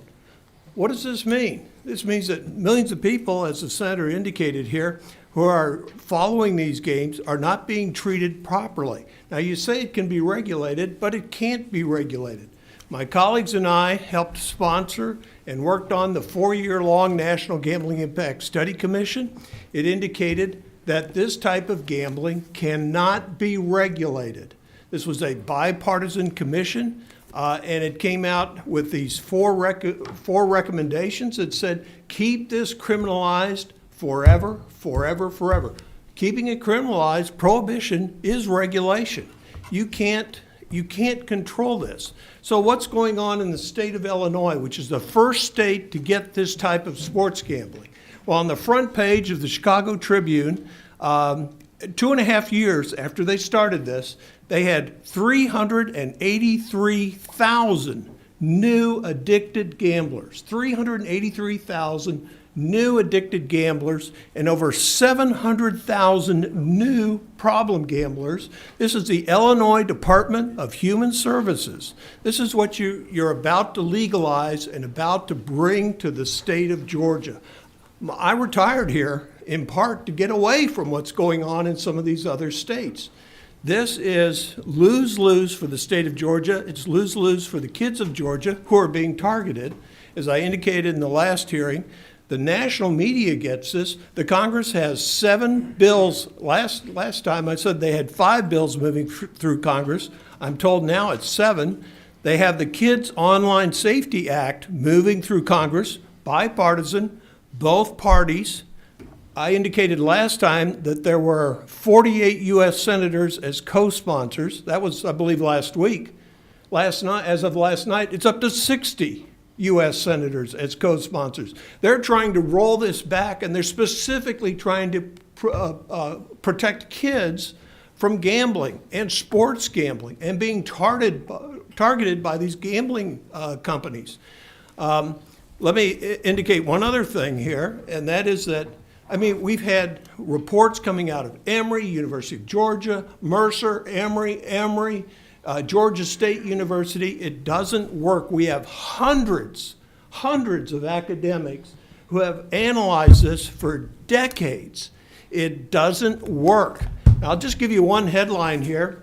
40 economists against this. Well, this is just one example. Can you get 40 economists to agree on anything? Well, they agree on this. It doesn't work. If you oppose this, you've got 98% of academia on your side. You've got 98% of the national press on your side. You've got 98% of the religious press on your side. This is a no-brainer, no offense, but this is a no-brainer from a strictly cost-benefit ratio.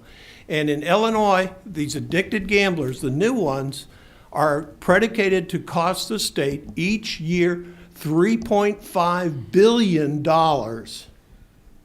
$7.2 billion. And we have plenty of academics who will back those numbers up. This is an avalanche coming to Georgia. Please don't do this. Thank you, Dr. Kine. Thank you. Mr. Griffin.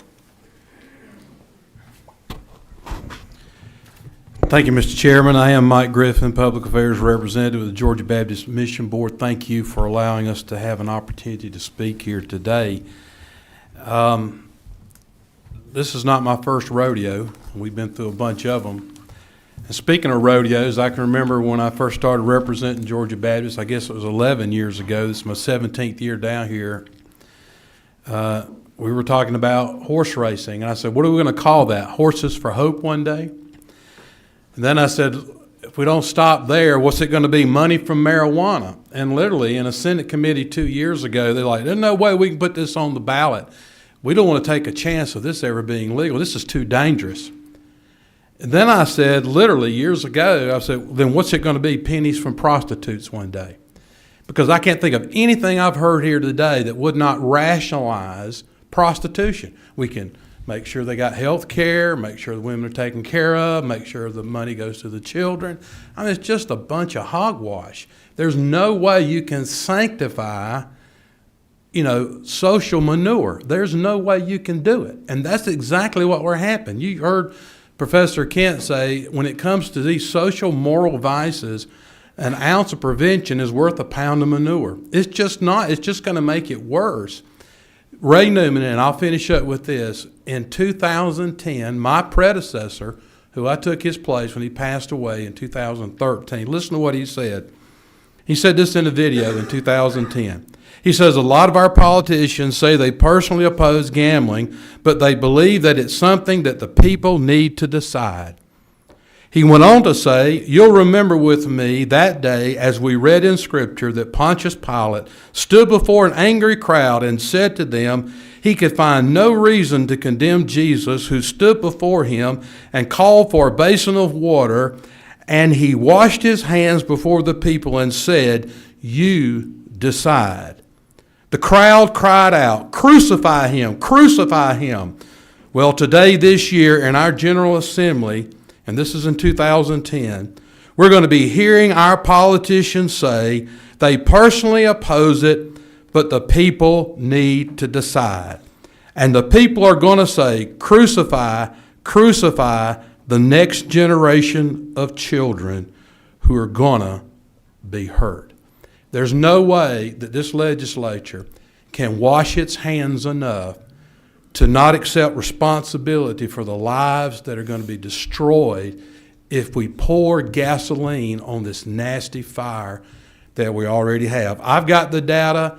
I can show it to you. There are already 133,000 pathological gamblers. Don't believe me? You can go to the website, Georgia Department of Behavioral Health and Developmental Disabilities has that data there already.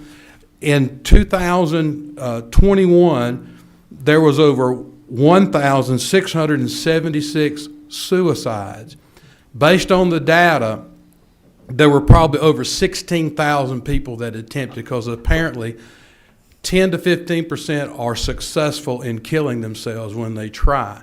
And we've got the data here to prove that it's been as high as a third of the people that get addicted to gambling will attempt suicide. And according to the data here, only 10 to 15% will be successful. I'm here to tell you there's no way we can wash our hands enough to say that just let the people decide is going to keep us from our responsibility of not letting something this dangerous, it could be your mama, it could be your daddy, it could be your uncle, it could be your aunt, it could be your son, your daughter, your niece, your nephew. Let's don't make this fire worse. Thank you, I Mr. appreciate Chairman. your voting no. Thank you, Thank Mr. you. Chairman. You're very gracious. Taylor Hawkins. Mr. Hawkins, bring us home. Thank you, Mr. Chairman. I will do my best to do just that. Really appreciate each one of y'all doing your due diligence by the people of Georgia and staying here and considering this topic. I do want to state, of course, well, first of all, my name is Taylor Hawkins, and I represent Frontline Policy Council, an organization here in the state to represent family and Christian values. And that's the reason why we oppose this legislation. We oppose all forms of gambling expansion because we do represent family values, and we do see the impact that gambling has on families directly. I do want to start by saying we so appreciate Senator Calvert's conviction about the necessity of, if this body takes this action of pursuing a constitutional amendment, we agree with that. We also appreciate his efforts to address problem gambling. If we were to keep the 15% number, that would be gold standard nationwide, and so we so appreciate his efforts on that front. So while I say that, and we do appreciate that, we are still heartily opposed to this legislation, and that's because we don't believe that the facts fit the reasons that we have heard in order for this body to legalize it. One of the main ones that this body's heard is that it is already happening, and that's the reason why we should capture the revenue, because it's already taking place. But I don't believe that argument works because it doesn't line up with what we've seen across the country, meaning it assumes the social costs of betting and the number of addicted bettors, that's a fixed number. There will be little to no increase. This measure just allows us to capture the benefits of the gambling that's already taking place. The problem with that, number one, is that there have been no studies to show that legalizing does anything to capture the illegal market. So that's number one. Number two is that what we've seen in other states, Florida, for instance, legalized sports betting in December. Calls to their hotline increased 138% over just the last couple of months. One study found that 30% of 18 to 24-year-old males reported gambling online. That number is 4 times as many as just 4 years ago, before gambling was legalized, sports betting was legalized in many of the states that it is today.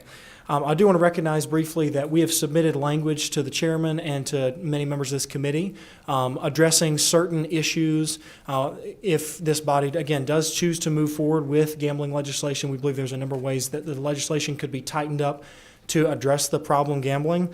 But to jump over to New Jersey just briefly, Mr. Chairman, their rate of problem gambling is about 3 times the national average, similar to findings from the 2017 report.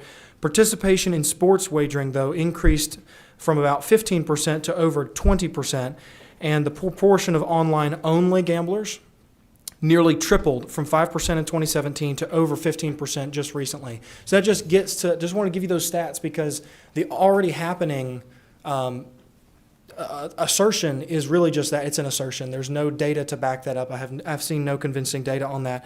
And then wanted to close with re-emphasizing the fact that this is an industry whose business model is not built around those in this room, I don't myself, but if I were to, who just did casual betting. You know, a couple bucks here, a couple bucks there, responsible gambling. The industry is not built on that. The business model is built on those who are problem gamblers. 7% of the people in Connecticut, 7% of the gamblers, account for 70% of the revenue. That's the business model, and that's why we believe that this gambling is predatory. That's shown by, again, over 9 independent studies that I've sent to this committee as well, showing that nationwide that number is at least 60% of total gambling revenues generated by problem gambling. Mr. Chairman, we just believe that this is a measure that is bad for Georgia, bad for families, harms our ability to build strong young people in the next generation and strong families for the future. So with that, we would just urge you to vote no, but if you do consider voting yes, to tackle these problems ahead of time so that this legislature addresses this issue with its eyes open. Thank you for the time. Thank you. Thank you. Senator, you have anything you wish to close with? No, I would say democracy is a pretty powerful thing. And I don't think you can rightly criticize allowing the citizens of this state to decide what they do or do not want. They might make a bad choice, they might make a good choice, but it is not always appropriate for us to dictate our will on them, especially on huge policy issues like this. California just either last year or the year before had a sports betting referendum on their ballot that failed. So it is not a foregone conclusion that this will be, imposed upon our people, only if they choose it. And I appreciate the great detail that you've taken on this subject matter. Representative Wiedauer was dead on all his comments, and it's not an easy subject. I do like it when I hear the detractors from the bill say, if we're going to have it, we really like this version. We really like these provisions for problem gaming, because I don't want that on my conscience if there are generations to come that develop problems from this. But they are going to bet if they want to bet, either on overseas sites or other states or whatever. At least this gives us a mechanism to track their play, to intervene, warn them if they're developing problem habits, and try to educate them and prevent those problem gambling issues from starting. Appreciate your time, Mr. Chairman. Thank you, Senator, and ladies and gentlemen. I want to thank all the members, thank all of the people in the audience that hung with us today. We may have reached a new length in the higher ed committee meeting. But I do appreciate everyone. I don't see that there'll be a meeting. We'll have our regular meeting at 1 o'clock on Wednesday. If there's no further business before the body, we'll stand adjourned without objection.